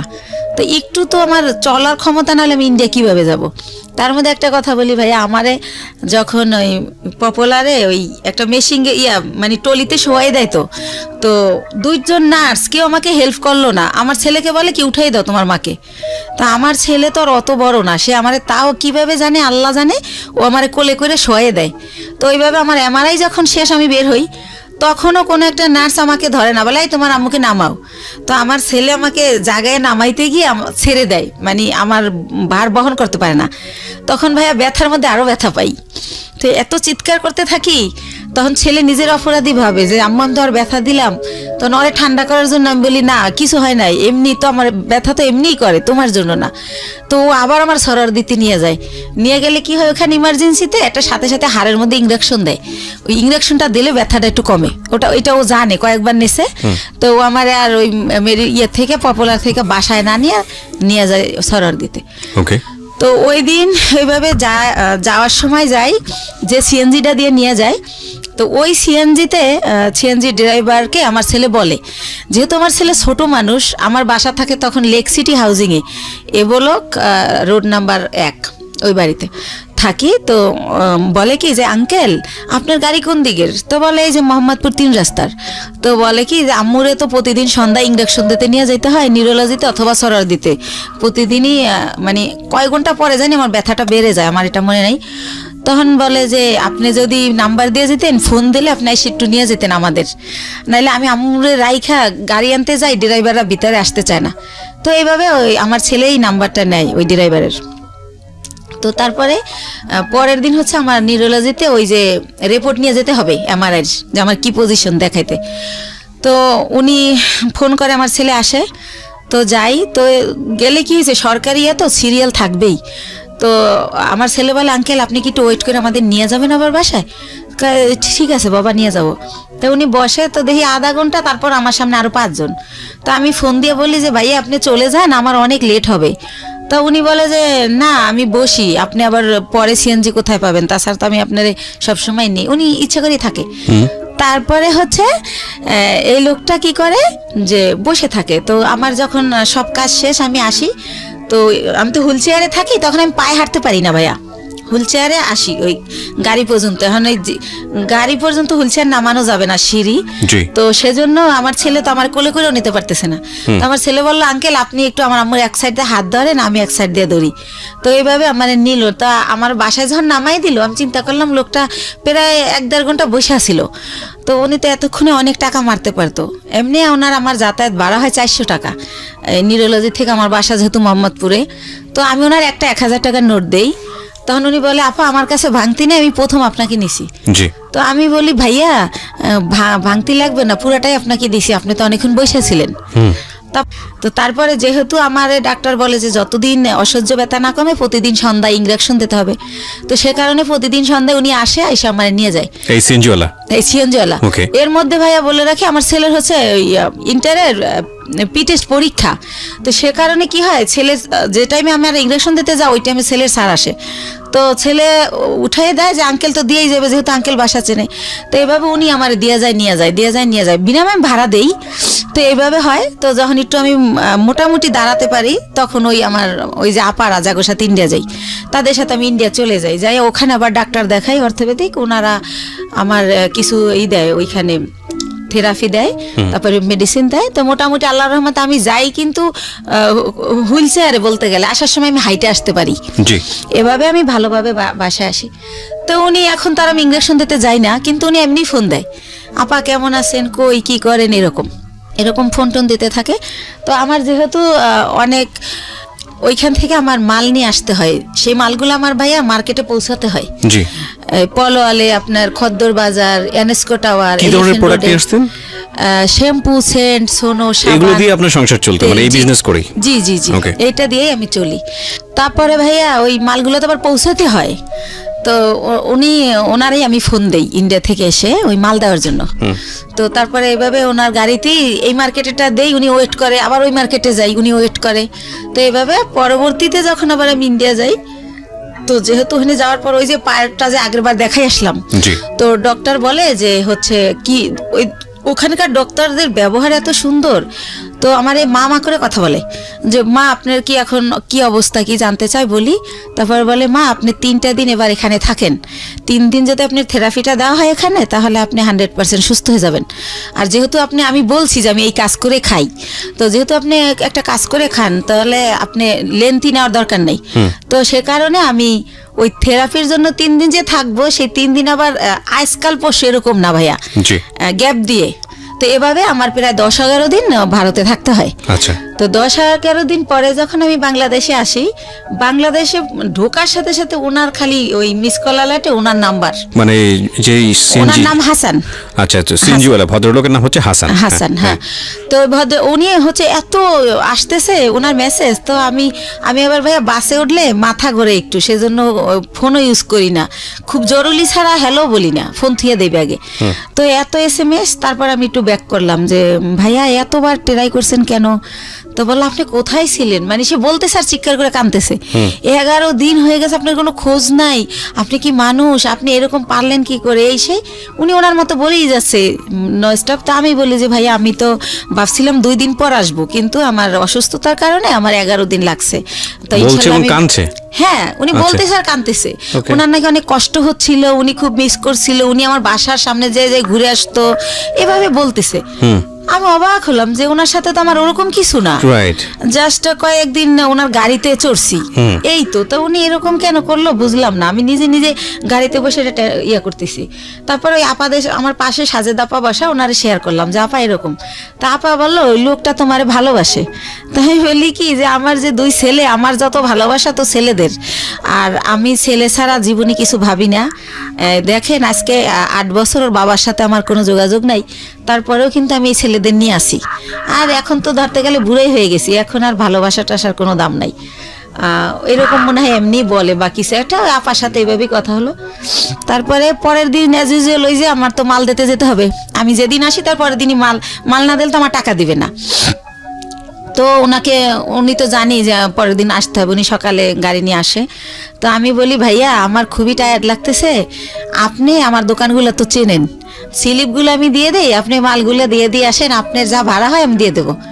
আর আমি লগে গেল ভাইয়া মালগুলো উনিই ক্যারি করে, উনি উঠাই দেয়, আমি আবার লেবার ওই শোরুমে ফোন দিলে ওরা লেবার পাঠায়, তো তাদের সাথে সাথে উনি ক্যারি করে। তো আমি কই আপনি ফোন দিলে আপনি একটা করে ফোন দিবেন, লেবার নামবে, এভাবে দিয়ে আসবেন। তো বলে আচ্ছা। তো এইভাবে উনি আমার মালগুলো দেয়। তো আমি আবার টেনশন করি যে আমি তো জীবনভর বিশ্বাস করে ঠকলাম, একজনকে বিশ্বাস করলাম, সে আমার নিজে বললো যে আমার 60 লাখ টাকা পুঁজি, সেইটা নাই, উদয় হয়ে গেল। আবার এখন আবার আমার এই কয়টা টাকা লয়ে যদি ফলাই যায় আমি কি করব? এভাবে টেনশন করতেছি। কিন্তু আবার প্রতিটা মালিককে আমি বলে রাখছি যে আমার লোক গেছে ওই সিএনজিওয়ালা, তো মালটা দেওয়ার পর আমারে জানাবেন পুরো মাল বুঝাই দিছে কিনা স্লিপের। তো ওরা আবার আমারে একটু পরপর ফোন দিয়ে জানাচ্ছে প্রত্যেকটা কোম্পানি যে হ্যাঁ আপা মাল পাইছি। তখন ভাবলাম যেহেতু মাল পুরা দিছে তাইলে টাকাও আমারে দিবে। তো ঠিক উনি বাসায় আবার আইসা আমার টাকা দিয়ে দেয়। তো এইভাবে টাকা দিয়ে দেওয়ার পরে একদিন উনি বলে যে আপা আমি আপনার সাথে কিছু কথা বলবো, আপনার বাসায় আসতে পারি? তখন আমি বলি কোন ব্যাপারে ভাইয়া? বলে আমি একটা প্রবলেমে পড়ছি, এটা আপনার সাথে শেয়ার করবো। তো আমি বললাম আচ্ছা ঠিক আছে আসেন। উনি তো আমার বাসা চিনেই। তো উনি আইসা আমার ড্রয়িং রুমে সোফায় বসে। তো আমি তো ওই পার ব্যথার জন্য ডক্টর বলছে যতটা পারি শুয়ে থাকার। তো আমি ওই পা লম্বা করে কোনো রকম বসি। তো ওনারে আমি বলি যে হ্যাঁ ভাইয়া বলেন। আর নাস্তা দিতে বলি, আমি অসুস্থর কারণে আমার বাসায় আবার একটা কাজের লোক রাখি, যে কিছুই তো করতে পারি না পাওয়ার জন্য, তো তারে নাস্তা দিতে বলি।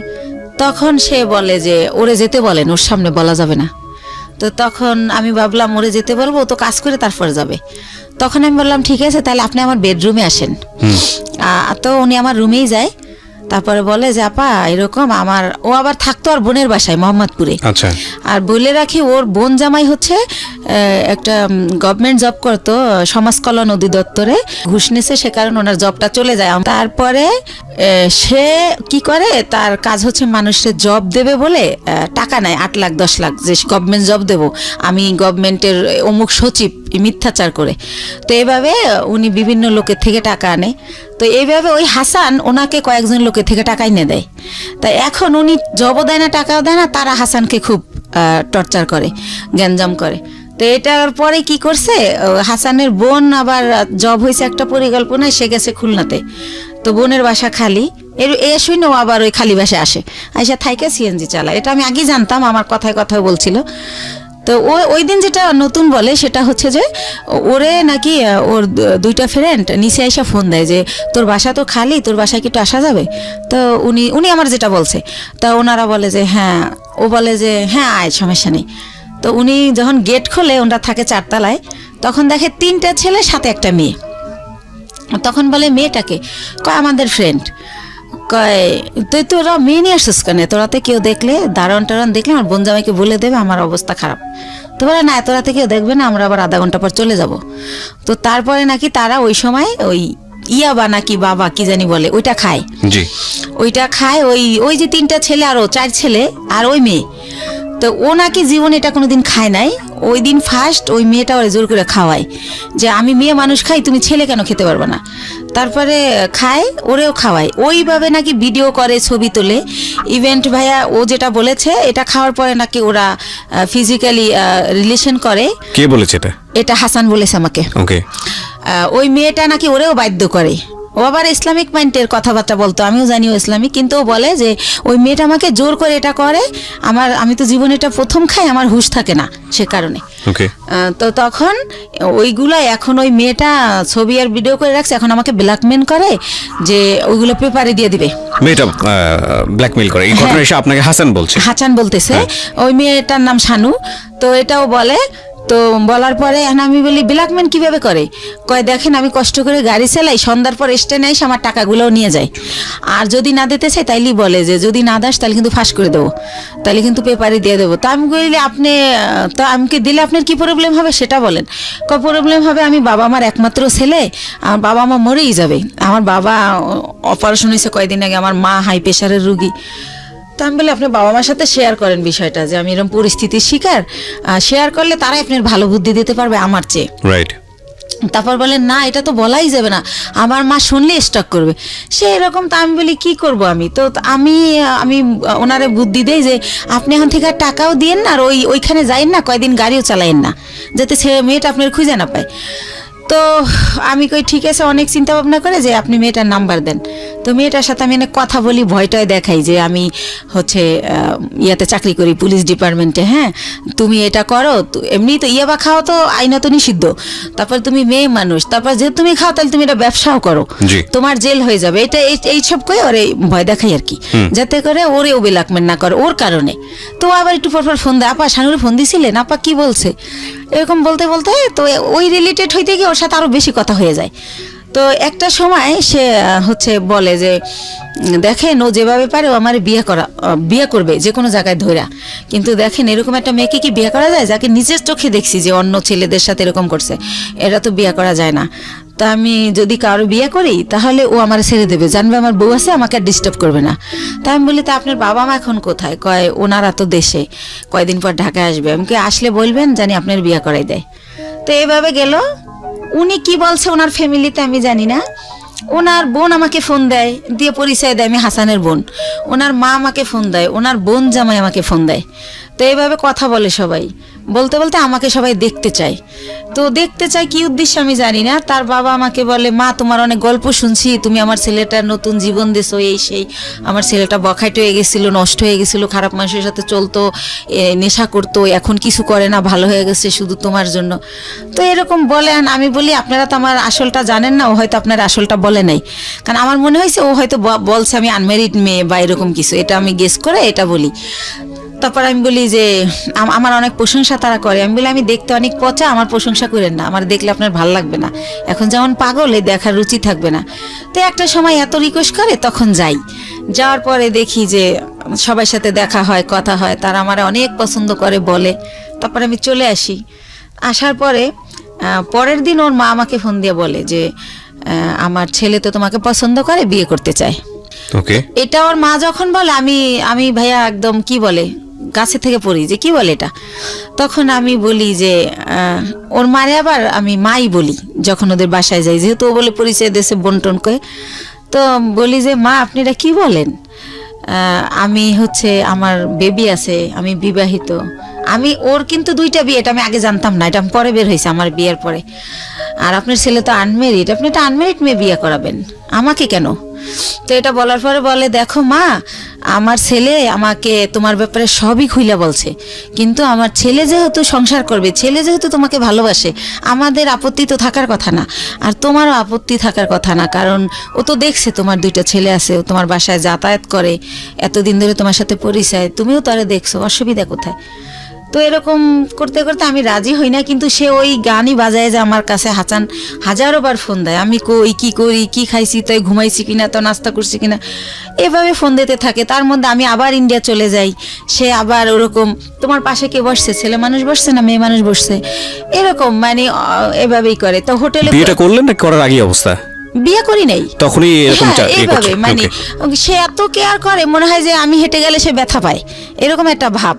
হ্যাঁ, তারপরে হচ্ছে টিকিট কাটছি, গাড়ি 2:30টায় ছাড়বে, হয়তো বা 1:15 টিকিট কাটলাম, তো খেতে গেলে তো আর গাড়ি ফেল করব, তো টিকিট কাটছি, ফোন দিতেই থাকতো, তো বলতাম যে খাওয়ার টাইম নেই, হচ্ছে জুস কিনে উঠছি, তো বলতো ইয়ারে সুপারভাইজারে বলো 10 মিনিট লেট করতে, খাইয়া গাড়িতে ওঠো, না খাই উঠবা কেন, ঢাকা আসতে রাতটা তো কোনো সময় কেউ করে নাই, ছোটবেলা মাও করতো না। তারপরে যে বিয়ে নামক একজনের সাথে মাঝে মধ্যে দেখা হতো, তার সাথে তো আমার কিছুই হয় না এই ধরনের।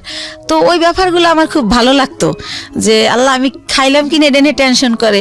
রাতের 1টা বাজে আমার অনলাইনে দেখলে, এই এখনো ঘুমাও না কেন, ঘুমাও। এর মধ্যে তুমি তো আমি কথা বলা শুরু হলো, তো সেও তুমি বলে, আমিও তুমি বলি, আর ভাইয়া আপু বলি না, হেও আপু বলে না, আমিও ভাইয়া বলি না। তো এরকম, তো একটা পর্যায়ে হচ্ছে সে মাঝে মধ্যেই বাসায় যেতে চায়। তখন আমি চিন্তা করলাম যে আমার ছেলে যেহেতু বড় হয়েছে, তো এই ব্যাপারটা আমার ছেলে খারাপভাবে নেবে, বা আমার ছেলে আমার ঘৃণা করবে, ছেলে আমার খারাপ ভাববে। তো আমার ছেলেকে না আমি একদিন বলি যে বাবা এরকম এরকম ব্যাপার। তো আমার ভাগ্নে আছে ইমরান, বড় বোনের ছেলে, ওর কাছে বলি, আমার বোনের মেয়ের কাছে বলি। তো বলার পরে বলতেছে যে একটা মেয়ের বিয়ে, স্বামী, সংসার যে একটা জিনিস, আপনার তো সেটা হয় নাই, আমরা তো সবই জানি। তো যেহেতু তার সে একা কইলে আমরা নিষেধ করতাম। আমার ভাগ্নিকে বিয়ে হয়ে গেছে, এরকম বড়রা বিয়ে হয়েছে, বাচ্চা হয়েছে, এক ভাগ্নির হচ্ছে ছেলে হয়েছে। তো বলতেছে যে যেহেতু তার বাবা মা আপনার নিতে চাইতে, তো আপনার খুশি হওয়ার কথা।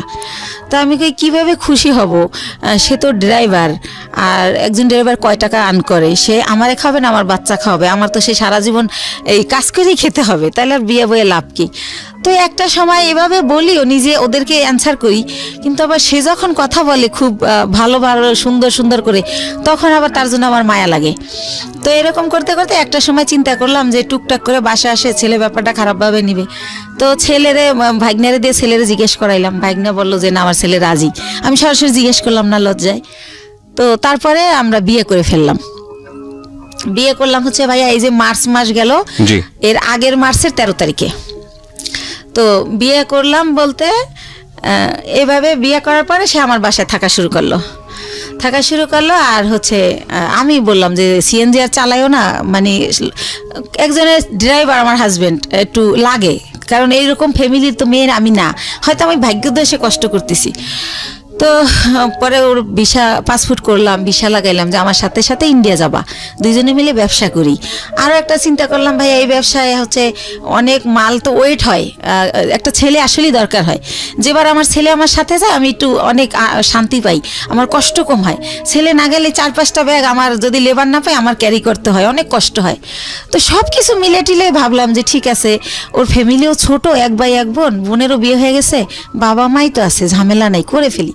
তো এইভাবে যাই হোক বিয়েটা হলো, খুব ভালো, শ্বশুর শাশুড়ি খুব ভালোবাসে। তো এরপরে রোজা চলে আসলো, ঈদের সময় আমি শ্বশুর শাশুড়ি সবার জন্য গিফট কিনলাম। শাশুড়ি আবার বলে বলে দিল তার বোনের ছেলে, বোনের মেয়ে, তাদের যত আত্মীয় আছে সবার জন্য কিনতে, বাস কিনলাম, তো দিলাম। তো আমার শাশুড়ি আবার আমার 2000 টাকা দিল একটা ড্রেস কিনতে। আর আমার হাজব্যান্ড এর মধ্যে ভিসা পাসপোর্টের কাজ চলতেছে, সে আর যায় না এতদিনে ইন্ডিয়া, তারে সব কিছু দিলাম। প্রতিদিন তারে 500-1000 টাকা পকেট খরচ দিচ্ছি, মানে দিয়ে রাখতেছি, যখন শেষ আবার দিচ্ছি, এভাবে চলতেছে। তো তারপর আমি আরও একবার গেলাম একা। তো এর পরের বার সে আমার সাথে গেল। তো যেহেতু সে আমার সাথে গেল, এখন যদি ভাইয়া যেখানে ব্যবসা করি সবাই আমাকে অনেক রেসপেক্ট করে। এখন যেহেতু তার ছবি আছে আমার কাছে, আপনারা চাইলে দেখতে পারেন, কাবিনটা আমি নিয়ে আসছি, চাইলে দেখতে পারেন। 20 লক্ষ টাকার কাবিন করা হয়েছে আমাদের বিয়ের যে খরচটাও আমি দিছি, কারণ ওর তো টাকা ছিল না। তো ওর মাই শিখাই দিছিল যে 20 লক্ষ টাকার কাবিন করবা, না হলেও যদি পরে আবার কেউ বিয়ে টিয়ে করে কম টাকার কাবিন থাকলে বেশি হলে আর করতে সাহস পাবে না। তো এইসব দেখে না মনে হয়তো ওর মা বাবা ওর চেয়ে আমার বেশি ভালোবাসে। আর যেহেতু আমি ছোটবেলা থেকে ভালোবাসার খুব অভাবী ছিলাম, ওদের ভালোবাসাগুলো পেয়ে না আমি এত হ্যাপি হয়েছিলাম বলার মতো না। তো এইভাবে চলতে থাকে। এর মধ্যে আমার শাশুড়ি আমারে বলে যে গত বছর অক্টোবরে যে শাহনাজের তো বিয়ে হয়েছে 5 বছর, তো ওই ভদ্রলোকের আবার আগের ঘরে বউ বাচ্চা আছে, আমার ননদ্রে বিয়া করে হচ্ছে অন্যভাবে, যাই হোক সেটা আমি বলবো না। তো যাই হোক পরে বলে যে ওর তো অনুষ্ঠান করা হয় না, দেশের কেউ জানে না, তো এবার ডিসেম্বরে তোমার আর ওর অনুষ্ঠান একসাথে করবো আমরা। ডিসেম্বরের 26 তারিখে ডেট করছে। তো আমি বললাম আচ্ছা ঠিক আছে। আমার শরম, আমি আবার এটা বললাম যে মা আমারটা করেন না, শাহনাজেরটা করেন, যা যা করার আমি করব, টাকা পয়সা যা লাগে আমি দেবো, কিন্তু আমারটা করেন না, আমার লজ্জা লাগে। আচ্ছা, তো এটা আমি বলার পরে উনি হচ্ছে অনুষ্ঠান। তখন কি আপনার মানে জাহিদ তো আগের হাজবেন্ডের নাম, হ্যাঁ, ওর সাথে কি ডিভোর্স হয়ে গেছে নাকি? জাহেদকে ওইটা আমি বলি না ভাইয়া, জাহেদকে আমি 14 সালে ডিভোর্স দিই। 14 সালে ডিভোর্স দিয়ে দিয়েছেন। ডিভোর্স এর জন্য দেই যে আবার কখন হুট করে আইসা দাবি করে, সেজন্য আমি 14 সালে আরে ডিভোর্স দিয়ে দেই। ওকে। তো ও কি করে যে এভাবে বলে, তো বলার পরে লিস্ট আসতে থাকে, যেহেতু বিয়ে বাড়ি, বিয়ে করা গ্রামে অনুষ্ঠান করবে, এটা লাগবে সেটা লাগবে। তো আমি যখন ইন্ডিয়া যাই আমার ননদ ফোন করে বলে যে আমার জন্য লেহেঙ্গা আনবা, আমি বিয়ের দিন পরবো। তো তার জন্য আমি অনেক সুন্দর দেখে একটা 12,000 টাকায় লেহেঙ্গা কিনে নিয়ে আসি। তারপরে যা যা বলে মোটামুটি, এবার আমার শাশুড়ি আমার লিস্ট দেয় যে আমার দাদি শাশুড়ি, আমার নানি শাশুড়ি, আমার মামা শ্বশুরের শাশুড়ি, সবার জন্য কাপড় কিনতে বলে। এটা কি তাদের এলাকার নিয়ম কিনা আমি জানি না, আমাকে কিনতে বলে, তো তাও আমি কিনি। আর এর মধ্যে ভাইয়া একটা কথা বলে রাখি, হাসান আমার বাসায় যখন যায়, সিএনজির যে কালারের জানেন তো ড্রেস, তো ওই কালারের একটা প্যান্ট থাকে নর্মাল, আর ওই সিএনজির একটা শার্ট, এইটা পরে কিন্তু আমার বাসায় যায়। কিন্তু এর মধ্যে ওরে আমি অনেক প্যান্ট শার্ট, অনেক ঘড়ি, যা বলেন মানে সুন্দর দেখানোর জন্য যা যা প্রয়োজনীয়, কমপ্লিট স্যুট, শু, মানে ওর পুরো গেট আপ টেট আপ আমি চেঞ্জ করে ফেলি। তো ওর বোন দেখে বলে আল্লাহ রে, আমার ভাবি, আমার ভাইয়ারে তো রাজপুত্র বানাই ফেলাইছে আমার ভাবি, আমার ভাইয়ারে এত সুন্দর লাগে তা আগে বুঝতাম না, এভাবে সবাই বলে। তো এভাবে চলতে থাকে। আর আমি তো ভাইয়া কষ্ট করি ঠিক আছে, কিন্তু আমার ছেলেরা তো ওইভাবে বড় হয় নাই। তো আমি ভালো বাসায় থাকি, আমার বাসায় 2টা দারোয়ান, আমার ওরকম ফ্ল্যাটে আমি থাকি হাইফাইভাবে। তো ফ্ল্যাটে যেহেতু যে বাসায় উনি এভাবে যাওয়ার পরে তারা তো সন্দেহ করবে যে এই পুরুষটা এর বাসায় ঢোকে কেন, আমার নেগেটিভভাবে নিবে। তো তাদেরকে আমি পরে বলে দেই যে ভাইয়া ওকে আমি বিয়ে করে ফেলছি, এরকম হয়। আবার আমি যখন ইন্ডিয়াও নিয়ে যাই দেখি কানাকানি করে মালিক কর্মচারীরা যে একে, কারণ আগে তো আমি যেতাম, আমার সাথে আমার ছেলে যেত, তখন যদি ভাবে যে আপনার ছেলের বয়স কত ছিল যখন ওই ভদ্রলোককে বিয়ে করলেন হাসানকে? এই তো 1.5 বছর আগে, আমার ছেলের তো 2001-এ জন্ম, 18 চলে। তো ওরা রাজি ছিল বিষয়টা নিয়ে? হ্যাঁ রাজি ছিল, যে হাসানকে তারা বাবা হিসেবে নিতে চাচ্ছে বা এরকম। বাবা বলে না, আঙ্কেল ডাকে, কিন্তু আপনার হাজবেন্ড হিসেবে অনুমতি দিছে। আচ্ছা ঠিক আছে, ওকে। তো কি করে না, অনুমতি না দিলে তো আমি করতেই পারতাম না, করতামই না, সত্য কথা যেটা, আমার সন্তান সবার আগে। তো তারপরে আমি দেখি ওরা কানাখোসা করে, তখন আমি ভাবি যে আমার সম্মানটা তো নষ্ট হয়ে যাবে। তো তখন আমি মালিককে ডেকে বলি যে ভাইয়া কানাখোসা করার কিছুই নাই, ও আমার কোনো বয়ফ্রেন্ড না বা কোনো অন্যরকম কিছু না। ভারতে আবার অনেক মেয়েরা কি করে ভাইয়া অন্য একটা ছেলের সাথে চলে যায়, তো এরকম একটা প্রবাদ আছে। তখন আমি বলি ভাইয়া আমি তো রিসেন্টলি বিয়ে করে ফেলছি, ও আমার হাজবেন্ড। এভাবে ইচ্ছা করে সবাইকে আমি বলে দেই। তো সবাই বলে না ভালোই হয়েছে, ছেলেটা ভালো। তো যাই হোক এভাবে চলতে থাকে। তো ডিসেম্বর মাসে আমি তো ওই অনুষ্ঠান করব না, কারণ ওই হলুদ দেবে কি করবে না করবে, আমি বাচ্চা কাচ্চার মা, আমার এটি ভালো লাগে না। তো আমি বলি যে মা আমি সব দেবো, কিন্তু আমি যাব না। তো সব কেনাকাটা করে দেই। ওর বোন জামাই আমাকে লিস্ট ধরাই দেয় যে সে হচ্ছে গরু কিনে দেবে, আর মুরগি হতে যত বাজার এই টাকাগুলো আমি দেবো। তো এই কথায় আমি হাসানকে বলে ফেলি যে হচ্ছে আমি এত টাকা কই থেকে দেবো, তাহলে তো আমার ব্যবসার পুঁজি থাকবে না। তখন হাসান বলে যে তুমি দিতে পারবে না, তাদেরকে বলে দিতে, আমারে বলো কেন? তখন আমি বলি তুমি আমার হাজবেন্ড, আমার ভালো মন্দ তো তোমার দেখার দায়িত্ব, তুমি এখানে থাকো খাও, আমরা একসাথে না, তো তোমাকেই তো বলবো। তখন একটা পর্যায়ে ও আমাকে বলে যে তোমার তো অনেক আছে আমি যতদূর জানি, তো এখানে কত দেওয়া লাগবে, হয়তো 50,000 বা 1 লাখ টাকা লাগবে খাওয়ানে, এটা দিতে বা তোমার অসুবিধে কি? এই প্রথমবার থেকে আমি এটা কষ্ট পেলাম। তখন আমি একদিনকে কথায় কথায় আমি বলি যে মা, আমার নিজের মায়ের আদর আমি পাইলাম না, তোমারে তো মা বলেই জানি, মাই ডাকি। সে আমার একটা অনেকভাবে হাট করে, সেই কথাই বলি, মাই জানতাম এতদিন, কখন যে তুমি শাশুড়ি হয়ে গেলা বুঝতেই পারলাম না। ওকে, এই কথাটা আমি বলি। বলার পরে বলে কি যে সত্য কথা বলে সবার কাছেই খারাপ লাগে, সেইভাবে রেগে রেগে বলে। তখন বলে এই শোনো, তুমি আমার ছেলেকে ইটালি পাঠিয়ে দাও। মানে শাশুড়ি বলে? আমার শাশুড়ি বলে। আমার ছেলে এই বিষয়গুলো কি আপনি আপনার হাজবেন্ডের সঙ্গে শেয়ার করতেন যে আমার শাশুড়ি এগুলো বলে, হ্যাঁ, এই হ্যাঁ। কথাগুলো তোমার কথা কিনা? হ্যাঁ, শেয়ার করতাম। তখন হাসান শেয়ার কি করলে বলতো? সে অস্বীকার যাইতো, সে বলতো আমি বলি নেই। তো তারপরে একটা সময় আমি চিন্তা করলাম যে ঠিক আছে, আমার এক বোন থাকে ইতালিতে, তো চিন্তা করলাম যাবো, ভাই ইটালি যাওয়ার অনেক খরচ, তাহলে আমার জমি বিক্রি করে দিতে হয়, তাছাড়া তো আমার টাকা নাই। তো আমি হাসানকে বললাম দেখো, আমি 45,000 টাকায় জমি কিনছিলাম, রেজিস্ট্রি নিয়ে 60,000 পড়ছিল, সেই জমির দাম এখন 20 লাখ টাকা উঠে গেছে। তো এই জমি যদি এখন আবার আমি বেশি, আমার বোন কিনবে, বাইরে বেচতে দিবে না, তা আমার হয়তো 10-12 লাখ বেচতে পারবো, তাহলে তো আমার সঞ্চয় শেষ। তারপর দেখা গেল আমি কোনো কারণে যেতে পারলাম না, তাহলে তো আমার কিছুই রইলো না। তার সাথে আমি এখানে ব্যবসা করি, ভালোই তো আছি, রাইট।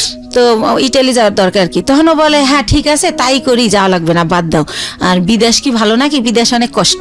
ও বলে? হ্যাঁ, ও আমার সামনে এগুলো বলে, ওদিকে যাবার ওর মায়েরে বলে যে ওরে বলো আমাকে ইতালি পাঠিয়ে দিতে। তো এটা আমি আর বুঝি না। তো একদিন আর মাই বললে ফেলে, আমি বলি যে তোমার ছেলে তো মা যেতে চায় না। তো বলে কে বলছে আমার ছেলে যেতে চায় না, তুমি আমার ছেলেরে বুঝাও, তখন আমার ছেলে কি তোমার উপরে যাবে, সেই জন্য তোমার সান্ত্বনা দেয়। তো এভাবে রূপ খুলতে থাকলো, তারপরও চলতেছিল মোটামুটি। ঈদের 2 দিন আগে হঠাৎ করে আমার শাশুড়ি আমাকে বলতেছে যে ঈদের কেনাকাটা কি শেষ করছো?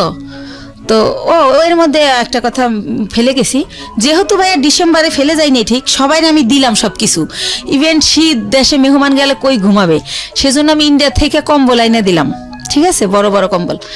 তো সব কিছুই তো দিলাম, তারপরে তারা তো আমার কিছু দিল না, তাইলে এখন ঈদে আমি তার সব ফ্যামিলির কেন দিব? আর আমার কাছে অত টাকাও নাই, যেটা সত্য কথা। তো তখন আমি এবার ঈদে তাদের জন্য কোনো কেনাকাটা করি না, এই একটা কারণ। আর শ্বশুর শাশুড়িকে শুধু দেব। কিন্তু 22 রোজায় আমার শাশুড়ি আমাকে ফোন দিয়ে অনর্থক কথা শোনায়, অনেক গালাগালি করে। তখন আমি বলি মা, এভাবে কথা বলতেছো কেন? তারপরে ভাইয়া ঈদের দিন সে সকালবেলা মার কাছে গেল আমার বাসার থেকে, যাওয়ার পরে সন্ধ্যাবেলা ওর বাসায় গেল, যায় বলতেছে যে আমি একটা ছেলে, আমার জীবনটাই ব্যর্থা, সিএনজি চালাইতাম তাই ভালো ছিল, একটা ঈদ গেল আমি বাবা মারে কিছু দিতে পারলাম না, এবার বলতেছে। সংসারের খরচ থেকে ও দিত? না, ও কই থেকে খরচ দিবে? ও জাস্ট একবার আমার সাথে ইন্ডিয়া গেছে, একবার আমার মালের সাথে ইন্ডিয়া গেছে, এই আমার কোনো টাকা দিত না। আচ্ছা, আমার খরচই চলতো, ও আমার এখানে থাকতো, খাইতো, সবকিছু উল্টো। আরো ওর মার ওষুধ লাগবে, 2000 টাকা পাঠাও। ওর মা আবার বললো কি, তোমার শ্বশুর একটু পর চা খায়, আমি লাকড়ির চুলা জ্বালাইতে পারি না। তারপরে আমি সিলিন্ডার গ্যাস কিনতে বললাম যে মা কত টাকা লাগবে? বললো যে 5000। তো আমি ঢাকা জিজ্ঞেস করে দেখলাম 3000, কিন্তু শাশুড়ি বললো 5000। তো আমি 5000 টাকা পাঠাই দিলাম। এরকমের যখন যা চায় আমি দিচ্ছি, কিন্তু তার ছেলে করতেছে না, বাট আমি যা লাগতেছে সবই দিচ্ছি, কোনো করতেছি না, যেহেতু আমি বলছি যে গাড়ি চালাইও না, সেজন্য। তো এভাবে চলতেছে। তো ঈদের 2 দিন পরে হাসান আমাকে বললো, শোনো তোমার একটা কথা বলি, তুমি যেহেতু 5 লাখ টাকা দিতেছো না, তাহলে যতদিন আমার এই চাকরিটা না হয় ততদিন আমি তোমার বাসায় আসতে পারবো না, এটা নিয়ে তুমি কোনো ঝামেলা করবা না। তা আমি বললাম বাসায় আসবা না, থাকবা কোথায়? কয় শাহনাজের বাসায়। আমি শাহনাজের বাসায় তো 2টা রুম, একটা মায় থাকে, মুক্তা থাকে, আর একটা ওরা জামাইয়েরও থাকে, তুমি কোথায় থাকবা? কয় মার সাথেই থাকবো। তো এরপরে ভাইয়া কি হয়, রাতে থাকে না, আসে 1000 টাকা 500 টাকা চায়, দেই, আবার চলে যায়। ও ট্রেনিং এ যাইতে নাকি লাগে, লাঞ্চ করতে লাগে, ট্রেনিং করায় কোথায়, আগারগাঁওনা কোথায় সেটা বলে। তো আপনি সংসারের খরচ চাইতেন না? এটা তো তার দায়িত্ব, মানে সংসারটাকে ভরণ পোষণ করার। কার? তা আপনার হাজবেন্ডের। হ্যাঁ, দায়িত্ব তো, কিন্তু সে তো কিছু করতেছে না। এই যে সে বলতেছে যে জব, সে তো সিএনজি চালাতো, কিন্তু সিএনজি তার মাই আমাকে বলছে ওরে চালাতে দিও না, ঠিক আছে? তখন কি অফ ছিল সিএনজি? হ্যাঁ, অফ ছিল, তখন আর চালাতো না, বসে ছিল। ওকে, ও বসে ছিল বিদেই তো আমি আবার ওর পরিবারের সবকিছু খরচ দিতাম। বুঝতে পেরেছি। তো এভাবে হচ্ছে বলতেছে, আর ওই মাঝে মাঝে যায় চলে আসে, যায় চলে আসে, 10-15 মিনিট 20 মিনিট এভাবে থাকে। তো হঠাৎ করে কি হলো, ও গত মাসের 26 তারিখে আমাকে স্টেট কার্ড বইলে দিল যে দেখো আমার পরিবার চাচ্ছে না তোমার সাথে সংসার করি, তো তোমার সাথে আমার আর সংসারটা করা হবে না। ওকে, ও আরো বেকার থাকার আরেকটা কারণ ভাইয়া, যেটা হয় গত ঈদের 4-5 দিন পরে ওই যে ওই মেয়েটা শানু, ও আমার থেকে টাকা নিয়ে নিয়ে ওই মেয়েটাকে বাজার করে দেয়, ওই মেয়েটার ঘর ভাড়া দেয়। তো ওই ব্যাপারগুলো জানতে পারি, শানুই আমাকে বলে যে আপনি আটকাই রাখলেন না, ও তো আমারে কালো বাজার দিয়ে গেছে। তো এই ব্যাপারটা ওর মার সাথে আমি শেয়ার করি যে মা, আমার কাছে দিয়ে টাকা নিয়ে যদি তোমাদের দেয় আমার দুঃখ নাই, কিন্তু ওনা শানুরে দেয়। তখন বলে যে তুমি কালকে বাসায় এসো। তো ওনাদের বাসায় যাই, তখন ওর বাবা মা ওর মাথায় কোরআন শরীফ দেয়, কোরআন শরীফ মেইলা যে তুই কোরআন শরীফ সিয়া কর, শানুর বাসা আর কোনোদিন যাবি না। তখন ও এটা বলার পর আমরা বাসায় চলে আসি। আসার পর ও বলে কাজটা তুমি ঠিক করলা না, এই কথাটা তুমি যদি বাবা মাকে না বলতা তারা আমার এই কোরআন শরীফ নেওয়া হইতো না। তো আল্লাহর এমন হুকুম, কি করে আমার ঈদের নতুন ড্রেস পরেই তার পরের দিনই সেই মেয়েটার বাসায় যায়। তখন ও ধরা খাই যায় যে ওখানে গেছে।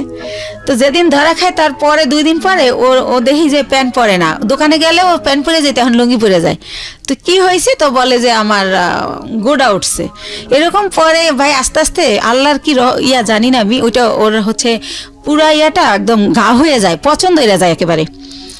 তো পছন্দ হয়ে যায়, এখনো ছোট বাচ্চার মতো খাটে শুয়ে থাকে সোজা হইয়া, ওই একেবারে উলঙ্গ অবস্থায়, কাপড় পরতে পারে না।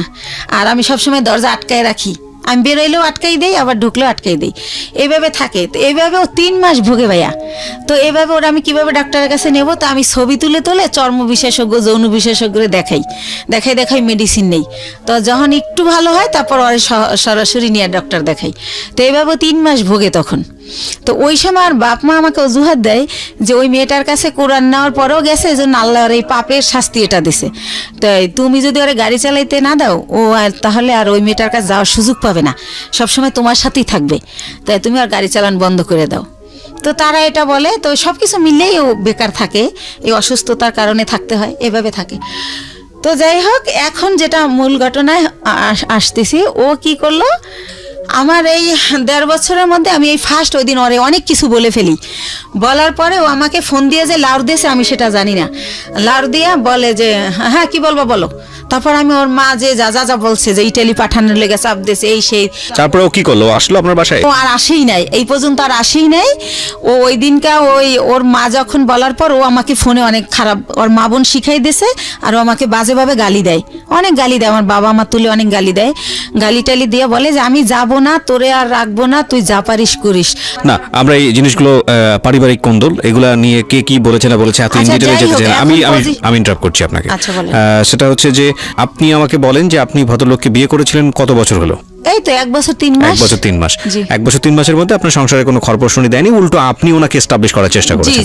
ওকে, এখন লাস্ট পর্যায়ে কি দাঁড়িয়েছে? উনি কি আপনার সঙ্গে আছেন নাকি আপনারা সেপারেট হয়ে গেছেন? না, এই যে 28 তারিখ আমার লাস্ট কথা হয়েছে, এরপরে আর এই পর্যন্ত কোনো যোগাযোগ সে আমার সাথে করে নাই। তার মা তার সিম ভেঙে ফেলছে, এখন আমি তারে ফোনে পাই না। তাহলে কি পেলেন এই 1 বছর 3 মাসের শিক্ষাটা কি পেলেন, আর পুরো জীবন জুড়ে এই বৈবাহিক জীবনের শিক্ষাটা কি পেলেন? আপনি তো আজকের এই গল্পটাই বলতে এসেছেন। সবকিছু মিলিয়ে আপনি আমাকে এটা বলেন যে রেডিওতে এই গল্পটা আপনি কেন বললেন? আমি একটা মেসেজ পেয়েছি, সেটা আমি আমার মতো করে বলবো, বাট আপনি কেন আসলেন? আমি আসছি ভাইয়া যে আমি যদি আমার বাবা মা যদি যখন জানছিল যে ওই লোকটা আসলে জামাই হিসাবে না, তখনও যদি আমাকে বাদ দিত তাহলে তো আমার বেবিও হতো না। তারপরে যেহেতু আমার ভাই বোন সব এস্টাবলিশ, তাদের অনেক কিছু আছে, তারা বাইরে দেয়, কিন্তু আমি আমার বাচ্চা 2টা নিয়ে এত কষ্ট করি, এটা তারা চোখেই দেখে না। তাহলে এরকম যদি হয় ঘরে ঘরে যে কোনো ভাই বোন এক ভাই বোনকে হেল্প করবে না, তাহলে কেমনে হবে? তারপরে জীবনের প্রথম পার্টটা নিয়ে আমি শুধু এতটুকুই বলতে পারি যে আপনি অনেক দুর্ভাগ্যবান, এবং আপনার ফ্যামিলি আপনার প্রতি যেটা করেছে সেটা ভয়াবহ রকমের অবিবেচকের মতো কাজ করেছে। আপনার বাবা বেঁচে আছেন? জি, বেঁচে আছেন। তো আপনার বাবা এই যে বড়টা ভুলটা করেছে সেই ব্যাপারে কি বলে? আমার বাবা যখন জানে ওর এই ব্যাপারটা, তখন আমার বাবা আর দিতে চায় না আমাকে, কিন্তু আমার বড় বোন আর আমার মা এটা জোর করে। আর আমার পরিবারে আমার মাই সব, আমার বাবার কোনো কথা থাকে না, মানে মা যেটা বলে ওইটা রাইট। আমার বাবা অনেক সহজ সরল, অনেক নরম। তাহলে এখানে আমার বাবা তো মনে করেন আজকে প্রায় 10 বছর সে কিছু করে না, রিটায়ার্ড, সে বেকার, তার তো কোনো দাম নাই। সেদিক থেকে তার ইকোনমিক সলভেন্সি যেহেতু নাই, তার কথার পাওয়ারও সেরকম নাই। এটা একটা মারাত্মক রকমের সমস্যা আমাদের সোসাইটিতে। অর্থের জোর সবচেয়ে বড় জোর। তো কিছুই বলার নেই আসলে। আমি আপনার মাকেও সম্মান জানাতে চাই, পরিবারের সবাইকে সম্মান জানিয়ে বলছি যে পরিবারের সদস্য যখন একজন খারাপ থাকে তখন বাকি সবারই পাশে দাঁড়ানো উচিত।